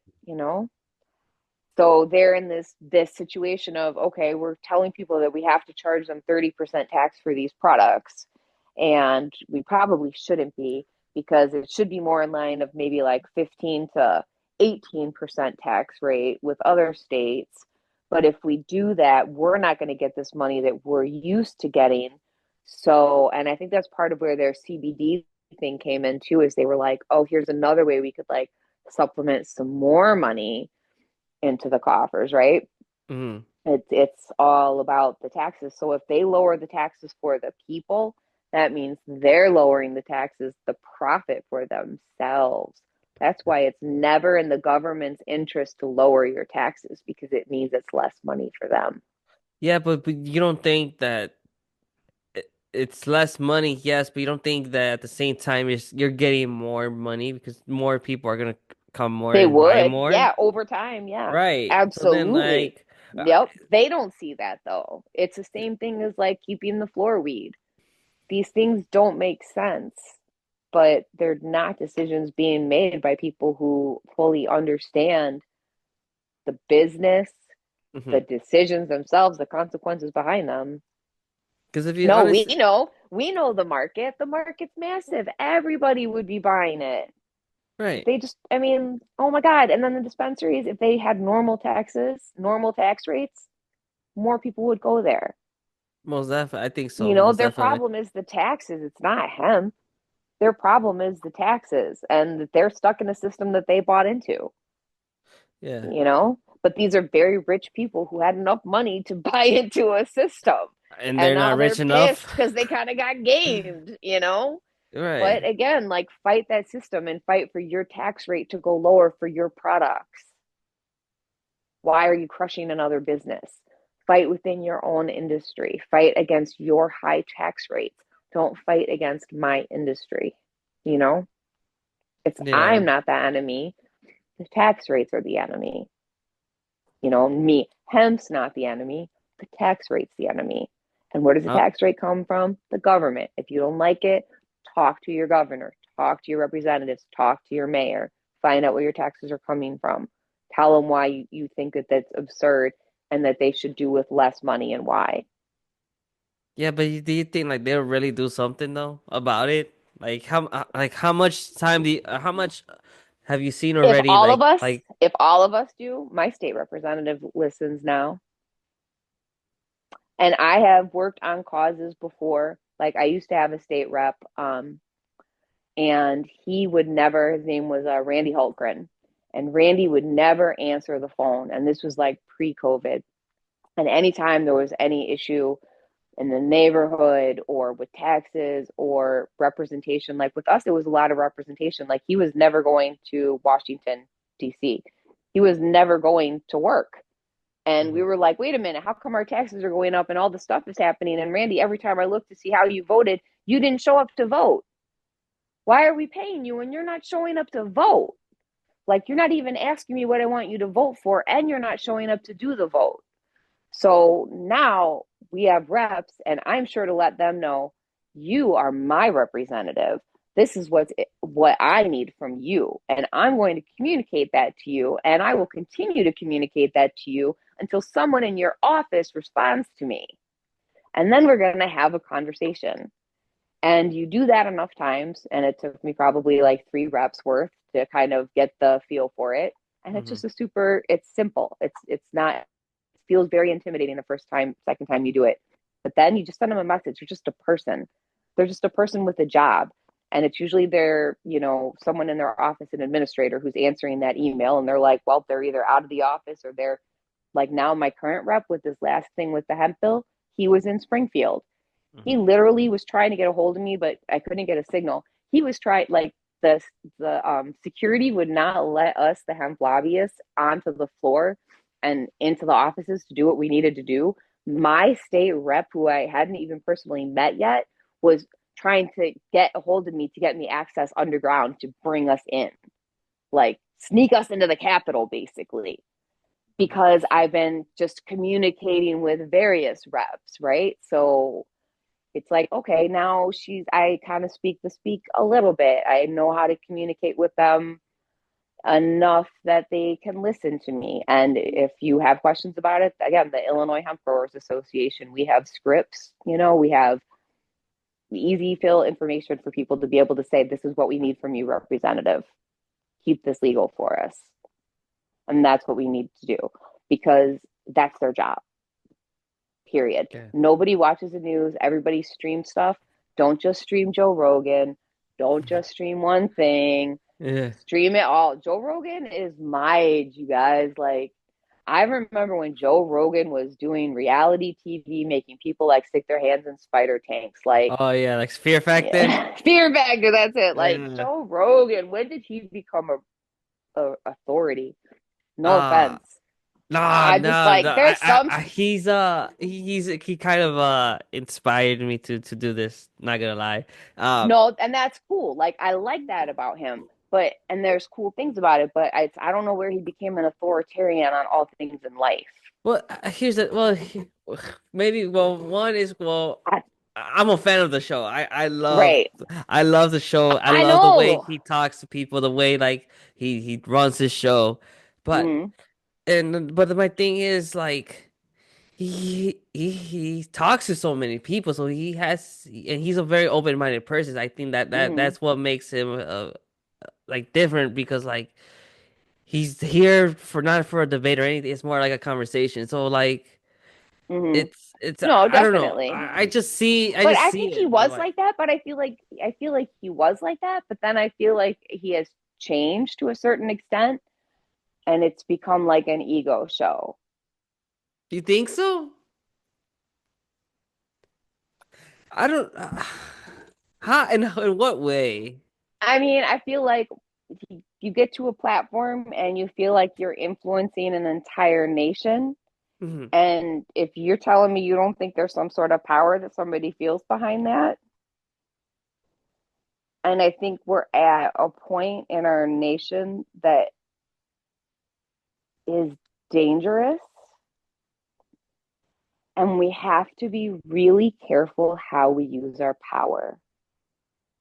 And I'm concerned that he doesn't always consider that, and it has real world consequences.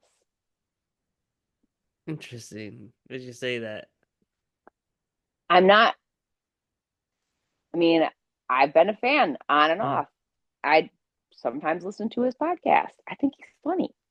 And he's freaking good looking. Like, I'm not anti Joe Rogan, but Uh-huh. there's some things he's a little like Don't he's a trust me. little bro There's club. people who He's are, bro you know. no, well, so like he's bro club. He does it's a lot of bro club, which for me is not my vibe and it Mhm. doesn't make me feel comfortable. As a woman, it's not a comfortable place.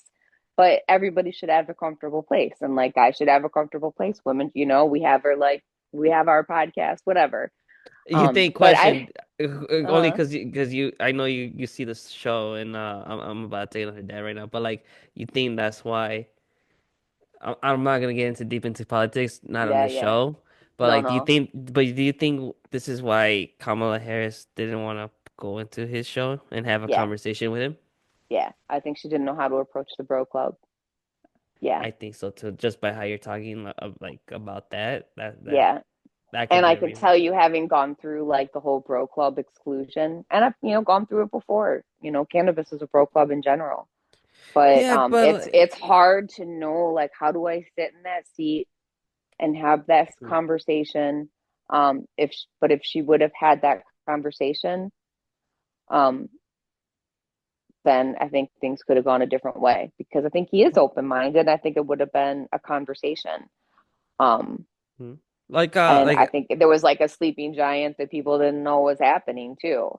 Um, yeah, I don't know. We're just about to not be able to afford gas, flowers, coffee, fruit, yeah, a lot of shit's gonna go up now. life. So let's enjoy the last 2 days. Let's enjoy the last 2 days.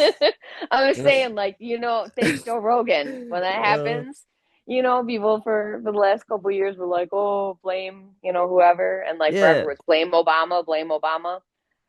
Yeah. So my theme right now is blame Joe Rogan.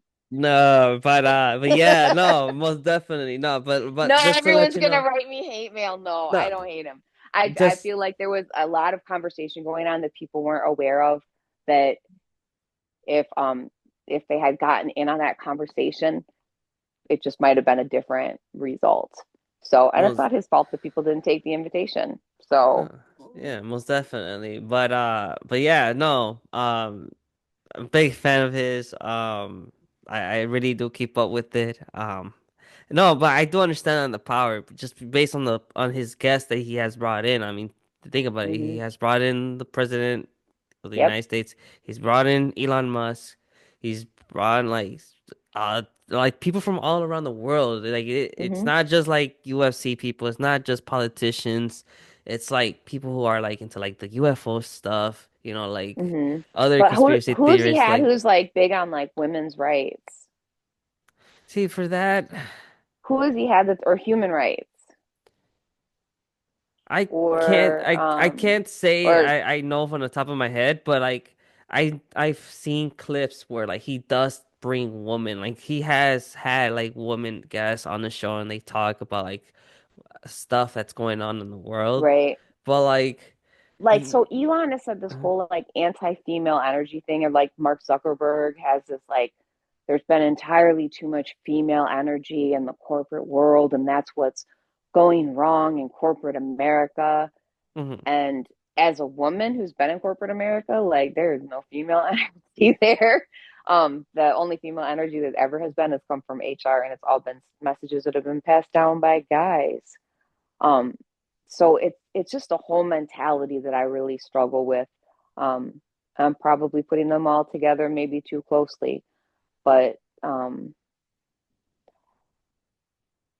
women, we just got our own reproductive rights recently, you know? Mhm. Um, we didn't have our right to vote as long as even men. So we had this plane crash that just happened, and it was a woman pilot. And because of DEI comments, the woman's family won't release who she is because, like, they're going to get attacked. See, I It's didn't a even know it was a really, woman pilot. Wait, which one are we talking about? Because there's like three that happened in like a week. That's scary. mhm. Yeah. Well, what happens when you fire the head of the transportation and safety? When you fire the head of the TSA your first week into office, you endanger the people that are flying in the air. Um, But like, but he literally made a statement before the bodies were out of the river, and they're still not out of the river, that the reason the plane crashed was because of DEI, which is diversity, equity, and inclusion initiatives. And he was mhm, saying that air traffic controllers were hired that were mentally incompetent and insane because of DEI, and that there was something with the pilot because of DEI. Now, when people die in an accident like that, like, they say who they are once they're identified, people mhm. mourn for them, their families get comfort, we embrace them as a nation. Yeah, yeah. But what we saw the last time and what we just now experienced this week, what we saw 4 years ago for the 4 years, and now we saw again this week, was we have a massive tragedy. And instead of saying this is a massive tragedy, the rejection of any sort of feminine energy or whatever weakness he thinks he sees, and then blaming the crash on DEI, implying that because the pilot was a woman and people in air traffic control weren't actually smart enough to do that job and they got the job because they were black or a woman Hmm. or mentally disabled, they got more points. Like, no, it was physically disabled is one of the DEI things. If you're in a wheelchair, you get a little extra consideration when you're applying for a government job.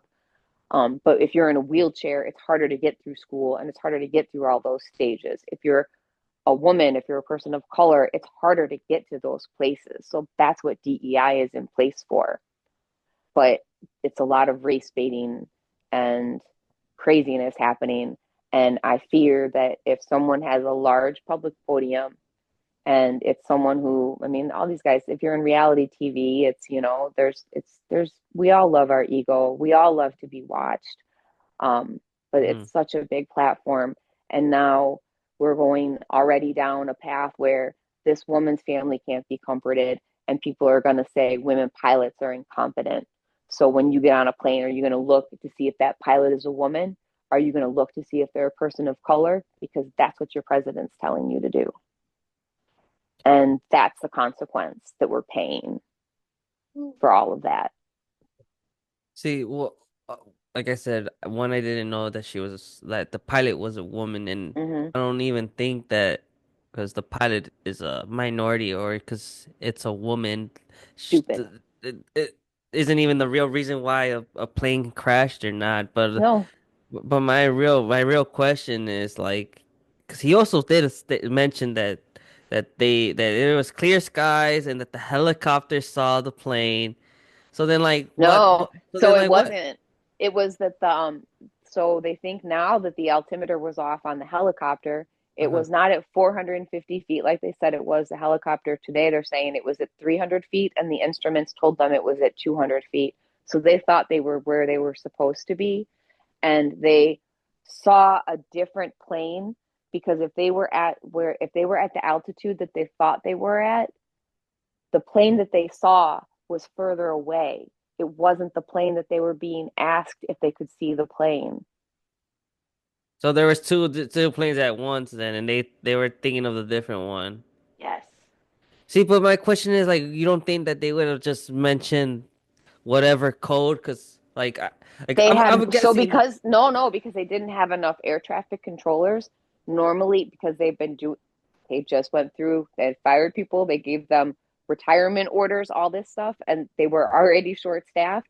That air traffic control is normally supposed to have one person controlling for the helicopters and one person controlling for the planes, and they Mhm. had one person doing both jobs, just like me in Michigan. Wow. You're not Now equipped to do both. that's fucked up. See, that So, you were just fucking up your own people there because you're understaffed and what I'm guessing these people really think that one person can really talk mhm. to a plane and a helicopter at once. Yes, That's yes, yes, crazy. yes. And the instruments were wrong. So you put all of these things into it. They don't have enough Wow. staff. The instruments are wrong on the helicopter. So they don't know and they're wearing night vision goggles because they're in training. So everything is different. So if their instruments are wrong and you see something off on the horizon because you're being told to look in that direction and you see it, but Yeah. they think like what you're seeing isn't what you think you're seeing because you're at a different height. So they couldn't see because I mean, if you're ever in night vision, like have you ever worn the like the goggles even when you're doing laser tag? Mm-hmm. Like, that's limited. You don't have a full range of vision. You don't have a peripheral vision. It's limited. So you have to rely on your instruments to tell you what you're doing to be accurate and for the things around you to be what they're supposed to be. And Wow. they weren't. And it's a fucking tragedy. It's It not is. something to be like, oh, saber rattling is what they call that kind of stuff. It's not the time. Um, No, yeah. So and you had that incident in New York, and then yeah, right, New York, mhm. and then you Or no, had that was one no in DC, and then in DC. Oh then yeah, this other DC, one. in Then it was Philadelphia. a medical plane went down. I think it was engine problems. It was like a minute into the flight, and it just fell out of the air. It Yeah, just dropped like lead. that's fucked up. That's I scary. don't think they know yet why, but they said the plane was older. And So then we sad. we actually had one here in O'Hare too, but this one it was just Hmm. an accident, thankfully. But like something Do they happened. have one at O'Hare too? Yeah. My girlfriend was telling me I just forgot exactly what happened, but I think the plane just hit something, but So no injuries or anything. so do you think it would be good like if somebody like Joe Rogan had the president back on and said, "Hey, what's up with our grocery prices? Hey, did DEI really cause that? Hey, are you doing any of the things you said you were going to do?" I don't think he's going to do that. And Well, my that question is like, do you really think right now the president even has time? Like, do you, he Yeah. Oh like, my do you god, think he's so? tweeting. Yeah, he does. You He think has he has nothing. He time? is tweeting. He is watching cable news. He is See, hanging out this is like, why oh. I gotta make a Twitter account because this is why I gotta make a Twitter account because I don't No, I know that he. deleted mine because I wanted Ah, to no, say I no. gotta. Okay, he's on his own little thing. He's got his own social media. So like Yeah, they'll put it on the actual news. I watch like 6 or 7 different news stations because I try to get all of the samplings. I even watch the ones that I feel are like whatever propaganda on both sides. Hmm. And I try to stick with the middle stuff. Yeah, I get you. Um, You're trying to be woke. That's what's yeah. up. Oh That's no, but what's woke is up. bad. If you heard the press, the White House, DEI I is woke. don't So think we're so. I think our president is woke.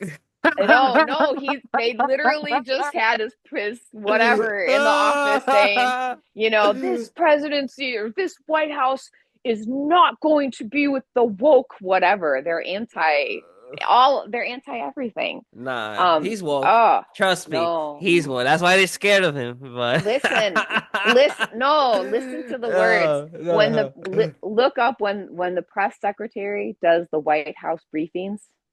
Have you seen that? Have you seen the blonde girl that comes on wearing the big gold cross with the No. hair and she answers all the questions and she literally tells everyone what the president wants them to hear from him. And she Yeah, literally said this week that this is not a woke White House. This is not a woke, this will not be a woke, this is an anti woke agenda. So check it out, please. Look I up gotta the check it out. White House press secretary. White House press secretary. Watch what she has said this week, last week. She is telling you everything you need to know, Hold literally on. word for word. Uh, like what she said right now. Like let me Mm-hmm. see. Let's see what YouTube said. Put in White House press secretary woke. Okay, hold on. White House. See, speaking on Joe Rogan, this is why I also need me a Jamie. Mm-hmm. Because we gotta do everything here. So Right. I really need a Jamie It's on hard. this. Like I have mad respect. Like I'm just saying, like I think he didn't think about the consequences to some of these things when you have Okay. such a large No, most audience. definitely. But hold on. Let me share my Yep. thing here with you. Oh yeah, share sound. Okay. Uh, you can see it, right? Yep. Okay. You hear it? Yeah. Okay. Uh, Reagan National Liberty oh, Mutual, what? savings Oh for my all. gosh. Oh. Mary had a Come little on. Oh my pig. gosh. Airport on Wednesday night. Oh. Press Secretary Caroline Leavitt. All right, let's see. Now, but certainly this is the second White House briefing. Good afternoon, everybody. She is taking a podium now. Okay, thank you. How are you? Nice live shot. Good to see all of you. Happy Friday. It's great to be back with you. I want to provide an update on President Trump's actions in the wake of the catastrophic air collision that tragically claimed the lives of 67 people at Reagan National Airport on Wednesday night. Everyone in this White House continues to mourn the victims and keep their friends and Is this families video in right? our thoughts and prayers I'm not sure if this is during the this one where she unimaginable says time. woke. First, within moments of the collision, the president and his newly appointed team were in immediate communication. The president was briefed on Wednesday you evening Google, following the crash, 'cause this is gonna again be a on long Thursday one. morning, and he has I know that's going to be a really long one. Put in, Yeah. White House press secretary, woke White House. And it was Oh, within the last 2 weeks. There was a very big one. why? Well, I got right here. White Most of House. her briefings are, I'm like, I can't see. Trying to see it. Oh my god. This is It might odd. be where they had that. There was a split screen where she's talking to that reporter with the brunette. There is something there, I think, Wait, with the this DEI one? right there. Yeah. Let's see. For you. One, on the freeze in federal funding, who advised the president on the legality of telling government agencies that they don't have to spend money that was already appropriated by Congress? Well, as the OMB memo states, this is certainly within the confines of the law. So White House counsel's office believes that this is within the president's power to do it, and therefore he's doing it. Okay, so they disagree with lawmakers who say that they don't have the power to freeze this funding. Again, I would point you to the language in the memo that clearly states this is within the law. And all that happened on Friday night, the in the White House counsel's office that the president was within his executive authority to do that. He is the executive of the executive branch, and therefore he has the power to fire anyone within the executive branch that he wishes to. There's also a case that went before the Supreme Court in 2020, Scala Law LLC versus the Customs, Bureau Protection. I would advise you to look at that case, and that's the legality that this White House was resting on. Yeah, That I was don't when they know. took away the Medicaid funding the other day. Did you know That about that? yeah, I know that. That's crazy how It he was even before took us that. out of he took us even out of the World Health Organization. That's pretty fucked up. For a day. And then they were like, "Oh wait, that's not a good idea. Guess we'll go back in I'm again." like, what the Yeah, fuck is going I'll on? Google the clip. I'll Yeah, send you some yeah. stuff Send us because the I clip can't do real it while quick. we're on here. Like I can't I don't want to like No, flip my phone and start like shooting you shit. But no, when we get off, I'll send you some stuff because no, it's definitely. wild and I This think is it's important and it's this is something what that doesn't yeah. if you guys wanna be a Jamie in the Canna pod, someone please help me out here because we need one. I need one. But Right. but yeah, I mean, I don't know what's going on. Hopefully shit It's gets better. messy, I man. know. I don't know. I just want everybody to be healthy and profitable. Yeah. And Jesus, I don't understand like why it has to come in and be like negative and retribution and anger and fire and No, but yeah, no, I don't know. Going back to your thing about Joe Rogan, and it's like I don't know, maybe we never know. Maybe I within mean, the I think he's mid gonna ear, realize there's some consequences to that. maybe mid ear, we'll see. Maybe I don't know. I mean, Is he gonna go, hey guys, maybe we need to talk about this it's only as a been community. like what, like a few weeks already. It's only been a few weeks. No one in Pilsen will come out their front door. Ah, oh, This is, it's it's terrible. It's terrible. But I don't know. we'll We'll see. see. Yeah, we'll see. But yeah, no, most So that's my thing. definitely. I was fine. I was totally neutral until the election. And then I was like, man, Joe Rogan, you have a platform. And so you have a responsibility. Mhm. No, And yeah, that's all. but Like you know, you got a platform, you have a responsibility to your audience. no, yeah. I mean, see, with me though, it's like we're here like to vibe out to smoke, but like Exactly. I honestly have no filter, and I honestly don't expect my guests to have a filter neither because Yeah. we're literally just conversation and Yes. like you mentioned to me before I even we even started where you that you like you said you felt like comfortable to talk to me with, and I appreciate that. And like you kind of felt good vibe off me. But again, I do appreciate Mm-hmm. that, and that's what I am with to everybody. I'm just here to talk about what's going on in the world, what's and Yeah. of course about you guys who appeared on the show.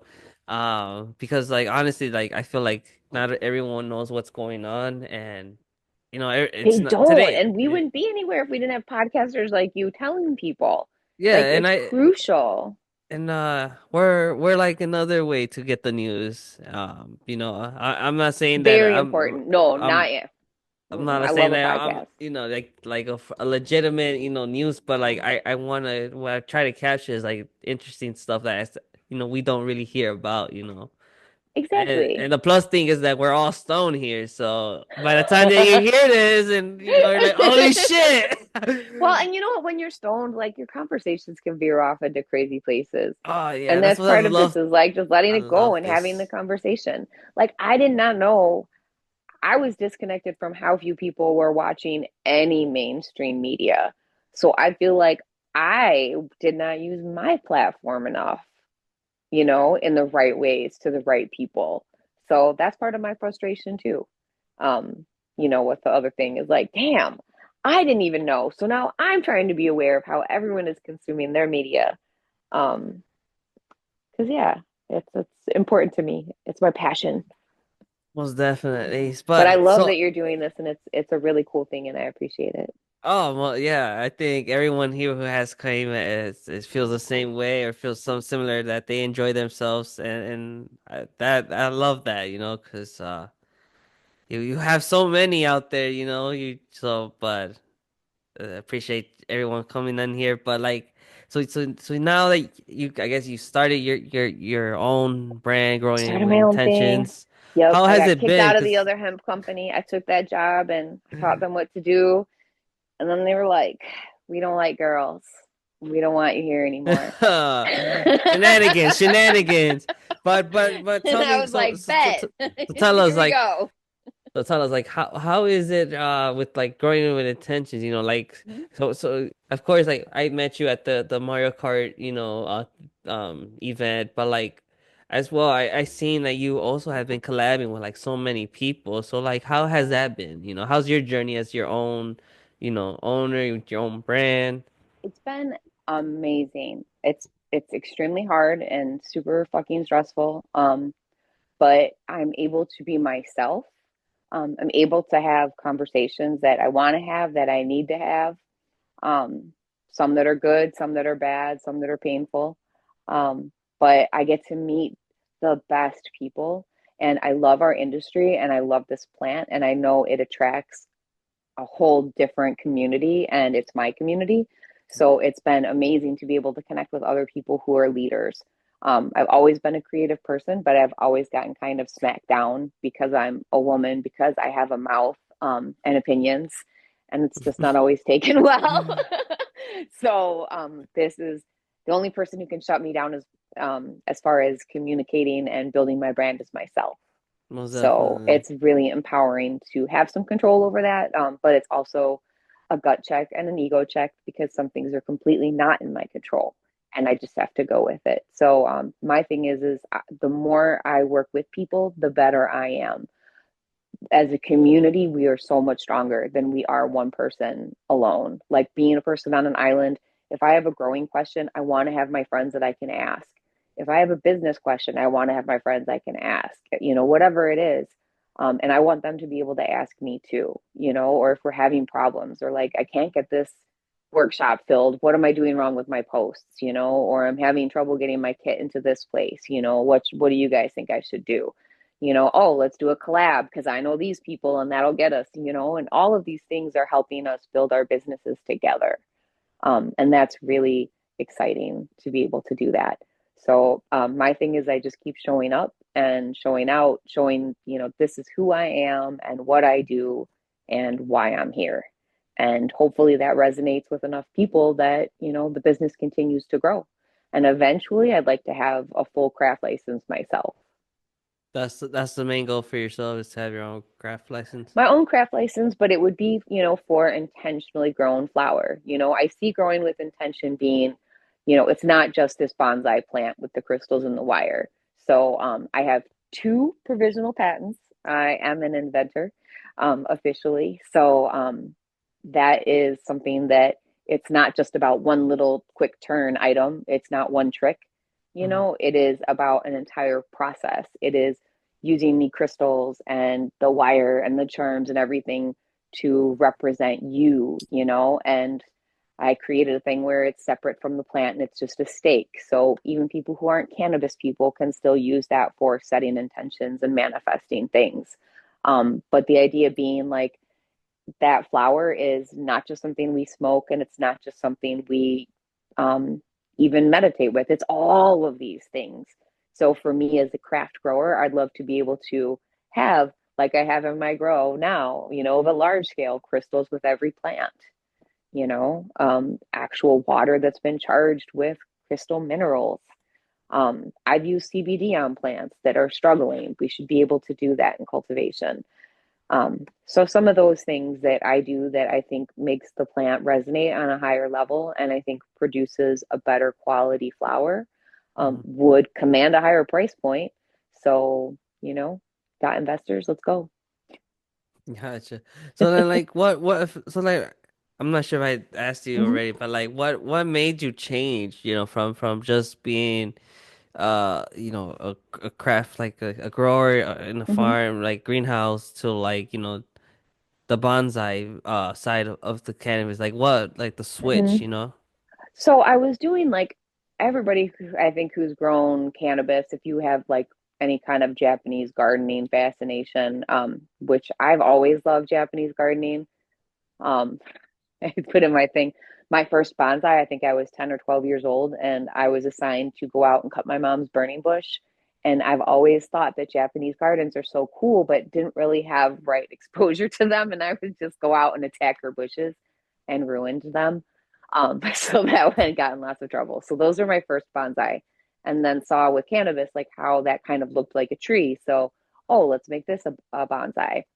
So when the whole thing was falling through with the traditional horticulture job, when I moved back here and then got the second failure on the craft license, I had these guys approach me that were doing a bonsai hemp business. And they were wanting to do a bonsai hemp business, but the concept was more about like that the plant would represent an NFT, like the internet trading, Hmm. whatever. I don't really understand NFTs, but that I was don't their think so thing. neither.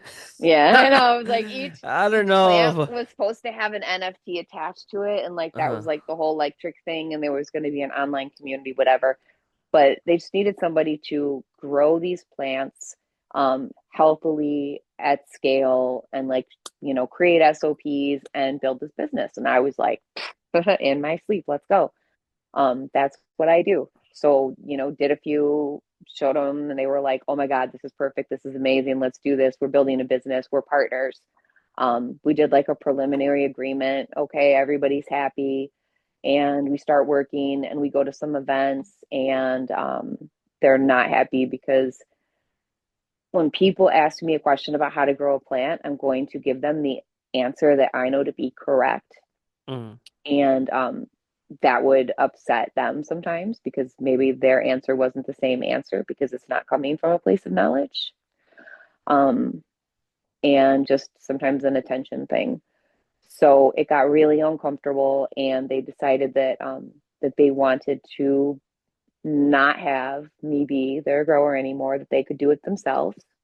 So they wrote me out of the partnership, and I was left with then I bought all these pots, seeds, lights, racks, because I made a micro grow. Um, so I have no partnership. I just got told like literally like you suck, you don't count, we don't like you, bye. Um, Damn. yeah, That sucks. and like yeah, and we're gonna pay you out for those last plants like maybe in a month. Yeah, and Did give they us ever all of pay our you stuff out? back. And it took them like a month, and lots of like hemming and hawing and like. And the thing is, like every event that I've done, and I've done a lot of events since then, like I've never had to. My payouts are always within 7 days. Like every company I've worked with, and a lot of them, like after you do one or two, like you're getting paid right away. Hmm. And they would give me excuses why I wasn't getting paid out for stuff. Oh, our processor says it's going to be this long. Our processor says this. Our processor says that. Once I got free from them and I had like my own processor within like 2 days and started getting all my stuff up, and I was like, I don't understand what all of that was about. And I still don't know what any of that was about, but there was a lot of like holding back on, we need you to bring these plants to this, and then, yeah, we'll pay you later. And then, oh, well, I think I paid you. Oh, we're going to take out this for it. Oh, charge me for seeds that were bag seeds because the whole company was built on bag seeds. Oh, great. When there was a point I had to, right at the end there, one of the things I guess, because like I would say, like, that's not right. Hey, I thought all of our seeds were feminized. How come we're getting all of these boys? Now I'm Hmm. replacing, like, I have 50 plants that have to be replaced. I don't have 50 plants to replace 50 boy plants with. And found out like that they just weren't doing the things that they said they were doing. And they didn't want me anyway. So I had all these plants still and no one to sell them to because like all of these businesses that we've been visiting, like, now they're businesses. So even if it's relationships I built, I am not that person that's going to go and say, well, hey, be my person now instead. There were some people that I was like, hey, so I know you were working with me with them. We're not working together anymore. I'd like to have a relationship with you still. If you're open to the plants, cool. If not, like, I still enjoyed our relationship. Maybe we can work together in the future. Hmm. And that was it. No pressure, no nothing. And most people, have come and wound up working with me. So, I mean, I guess that is a testament to I will show up, I will give you the best plants. It's not gonna be drama. It's all gonna be nice. I don't know. I just like to be a good person to work with. I like to work with good people. Um, and this has afforded me now that whole fallout and misery and debt led me to this, which although it was started on like that little bonsai, it's also based on my collection of crystals for years and years and years. Me making bracelets with charms and things on them. So I had all these materials. So I was messing around with like all this craft stuff that I was doing. A lot of the multimedia things and marketing things that I make come from like my background in IT. And like I did fairy garden workshops when I was doing landscaping, and that was something that would keep me working in the winter before I was in cannabis. So Mhm. now I do these bonsai workshops where we put these things together, everyone plants together. We do, I take everyone through, we do a short history of cannabis, like from the world, like cannabis is in the Bible, like cannabis was found in King Solomon's tomb. Did you know that? No. King Solomon, way, way back, King Solomon, on the in his tomb, they found frankincense and cannabis. So And it's if you it's want to always been elaborate on there. that though, like Yeah, yeah. I mean, with the whole cannabis in the Bible thing, yeah, yeah. yeah, yeah. I mean, it's like Moses's anointing oil. One like when you read it in the scripture, it's like something like canna bosum. It's like this particular shrub, and they believe that they were referring to using cannabis oil as part of the anointing oil as a recipe, that Moses was given by God. So if Moses was told, use this plant, and now here we are. But my question is like how use it like in what way though? Mhm. So like in the temple, they found like there's an altar in that temple, and there's actually like animal dung that they would use then like to burn. So like they dry out like sheep dung, whatever poop, and then put that on the altar, and then it would light on fire, and they would put frankincense on it, like in church, and then that would like fill the air, and everyone would pray. So what they found on the other side of the altar was cannabis with the same dung. Like, so they burned the cannabis and the frankincense together in Hmm. King Solomon's temple and worshiped. So they worshiped in the earliest religious ceremonies using cannabis, documented it in the Bible, and we're still fighting it. See, I think that's where like the spiritual thing ties in low Mm-hmm. key then. Yeah. I Um mean, it's that, like, and like bonsai is a tradition like almost as old as cannabis. that's crazy. Damn. So Yeah. so then I mean, it's always besides been like something that we use to Moses, connect like spiritually. like who It's been used else? in Buddhism. Yeah, it was It's been eaten. Tibetan monks would eat it. It's like called bang something or another, bang something. And it's just like temple balls. Like, so it's been used in history in different religious cultures as part of their ceremony for connecting their brain to a higher power. It opens up or, you think for unlocks. that temple, you think there's like a image to that? Sorry, my earpod just died. Oh, sorry.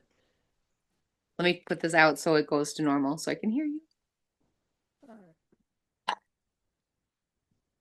Okay, now I should be able to hear you.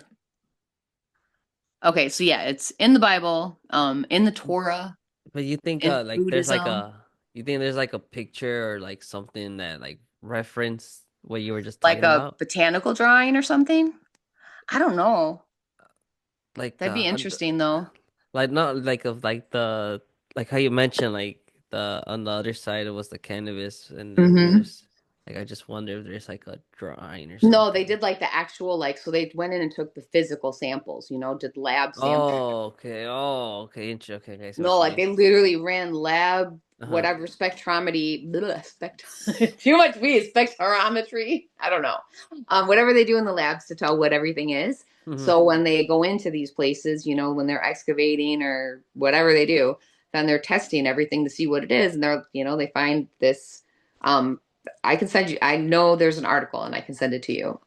Because I've shared it with other people after the class too. Because it's like it's wild that this goes this far back, and we're still fucking here fighting it. Um, Right. you know, it's like really, guys, like it has always been here. And for That's some, wild. some humans, for some reason, like we are given these tools to take care of ourselves and do the right things, and we fight them.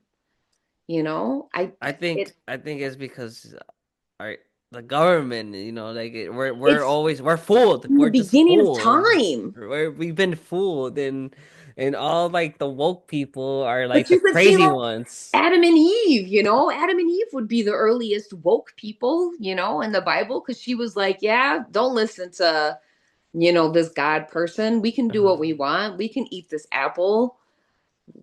Okay, well, you you ate don't the think apple. you Now don't you got a think consequence. the snake was the most wokest one though? Was he the woke one? Yeah, you don't think he was the wokest one? Like I don't know, like if you think about it, like Okay, so woke, it depends on how you define woke. So, like, I see that snake was somebody who was trying to betray them and put them in a bad position.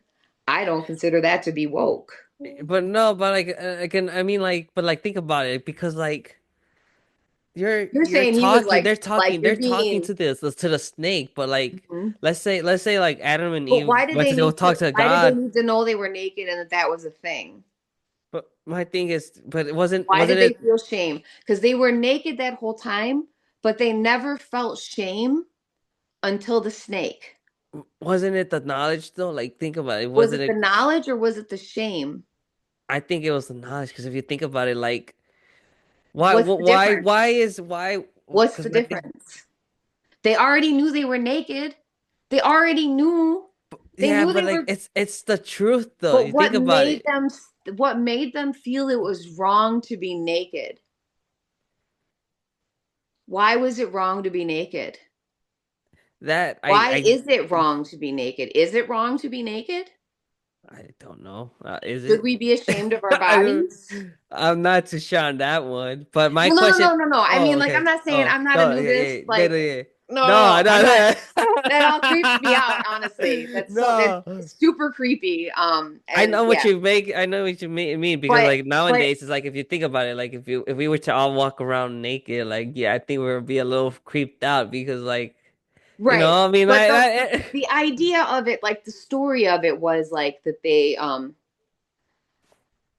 I mean, it depends on how you see it. Some people took it for years as then that Eve was an evil temptress and that was an example of women, yeah, being I a think certain that kind of way. yeah, So, I don't believe on that one. I think that's right, stupid. I think right, that's stupid. That's a stupid one. But right. no, but But what I'm going with is like one is like why is God telling these two people that do not eat the fruit, like and then right, one right, right. is like let's say if it was the knowledge or the truth or whatever, like why is he holding that back from the first two people? Like why is he Uh, keeping that away from us, And I then just two don't know that it was knowledge. and then two is like let's say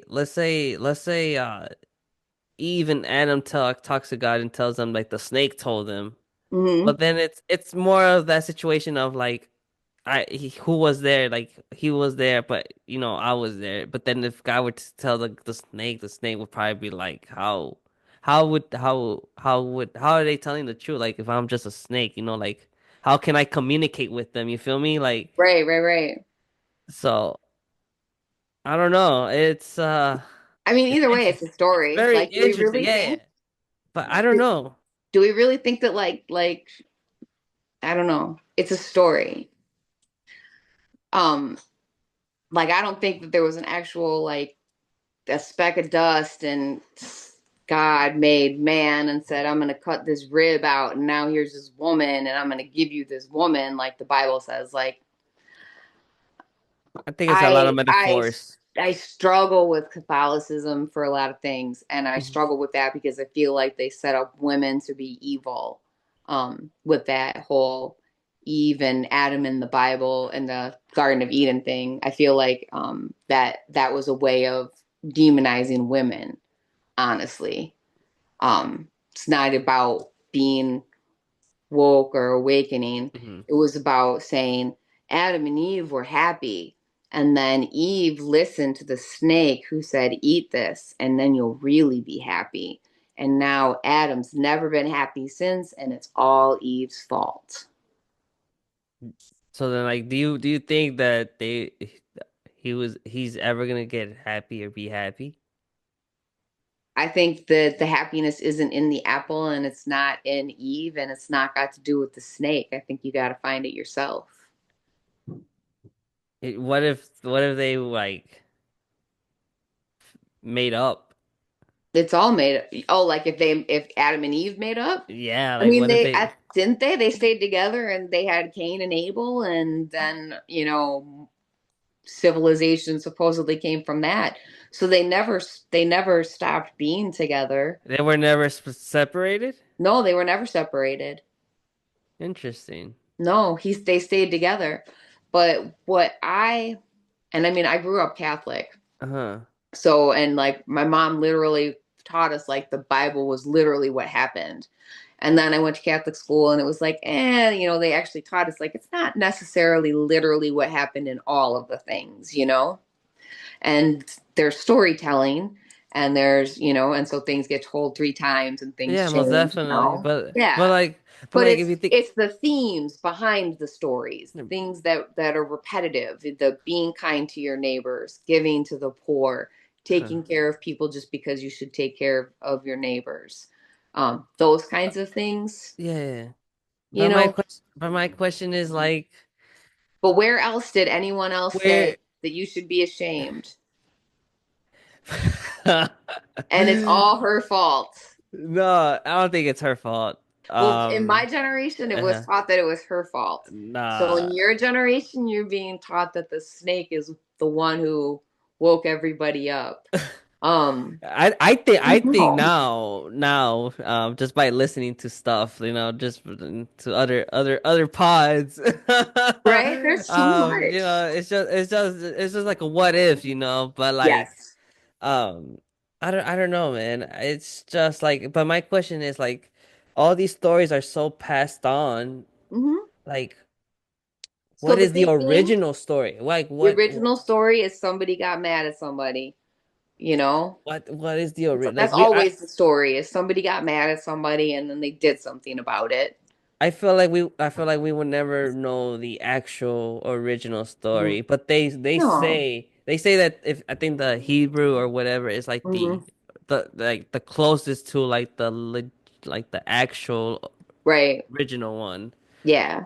Um, but yeah, so like if I guess if someone out there knows how to read Hebrew, you guys should check out that Get into Bible the version Torah. and, Yeah, and let read the us Torah. I let think us know. I'm pretty sure like that is like the kind of like origin story is in the Garden of Eden. So I don't know. It's an interesting to me though. I've felt like more recently in the last several years as an adult and talking about like this biblical stuff and cannabis and looking back and it's like wow. And some of the like female empowerment stuff and learning about like some of the women divine things, like it's very anti-woman. It's very, very anti-woman. Um, Before biblical times, we had Buddhist times and there were different gods and deities.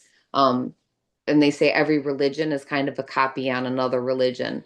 And like if you look at like Catholic rosary beads, they're a copy of the uh Nala beads that Buddhists meditate with.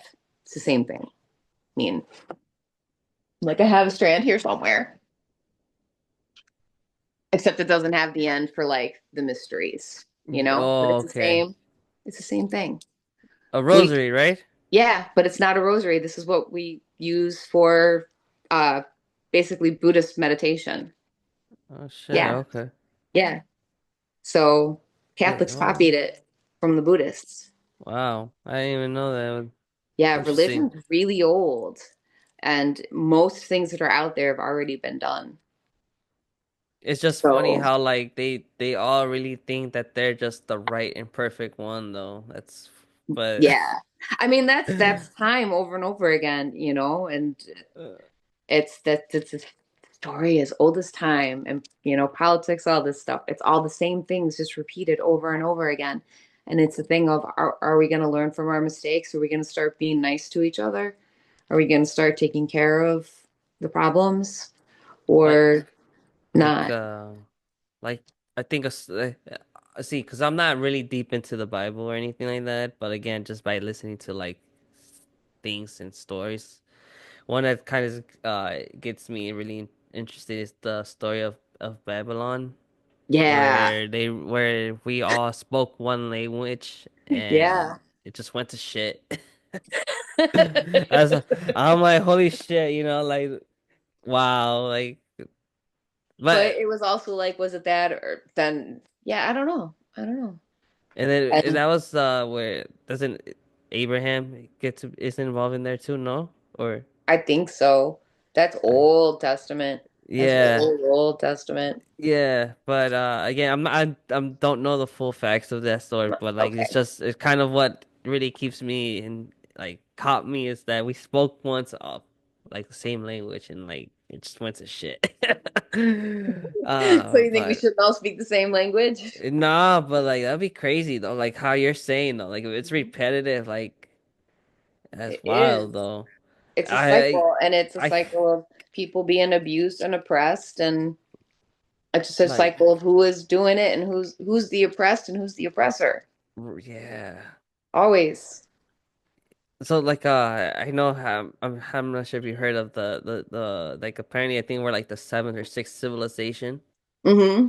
Like my theory has always been like one how has the rest of the civilization before us been and how is the future civilization after us gonna look like? And then two is like what if all those like famous um like tourist places like let's say the pyramids and like Hmm. those famous rocks and like Rome, like Hmm. what if those are just like evidence of those previous civilizations, like Yeah. Yeah. Things, I mean, you think about, like, how do we not know who's inside those Egyptian pyramids? yeah, like one crazy thing that gets That I blows get my my mind every time. Like, how do you that not know? that This and wasn't that also long like ago, right?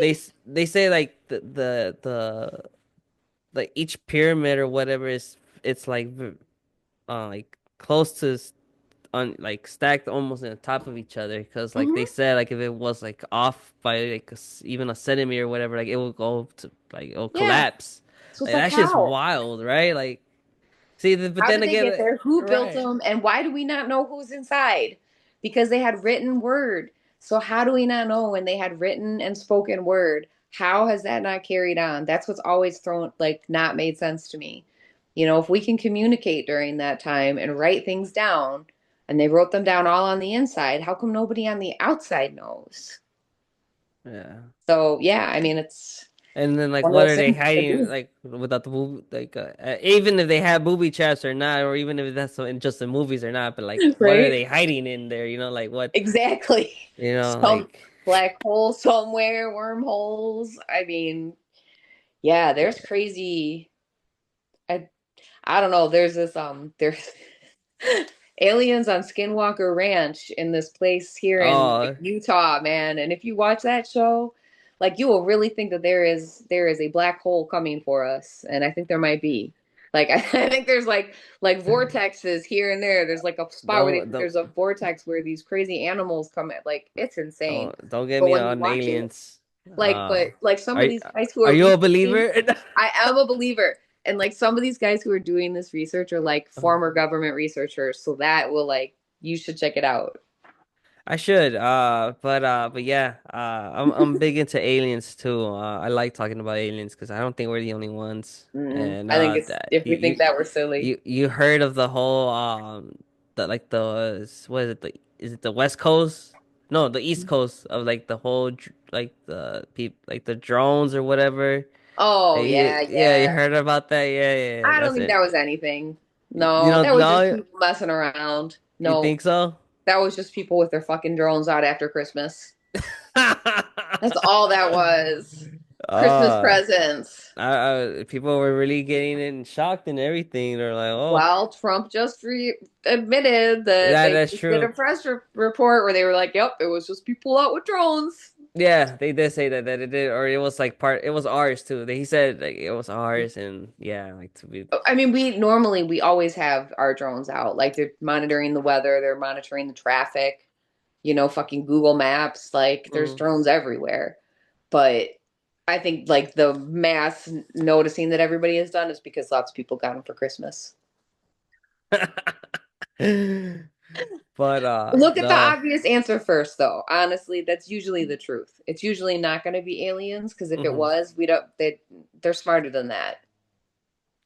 Yeah, yeah, they are. They're But not. They're not flying over um, us in drones to see what we're doing. They already know. Like, they but don't need to do that. yeah, but then So my question is then what's with all these crashes then? Like if they're don't so fire that at the advanced, TSA. if Don't they're tell. so.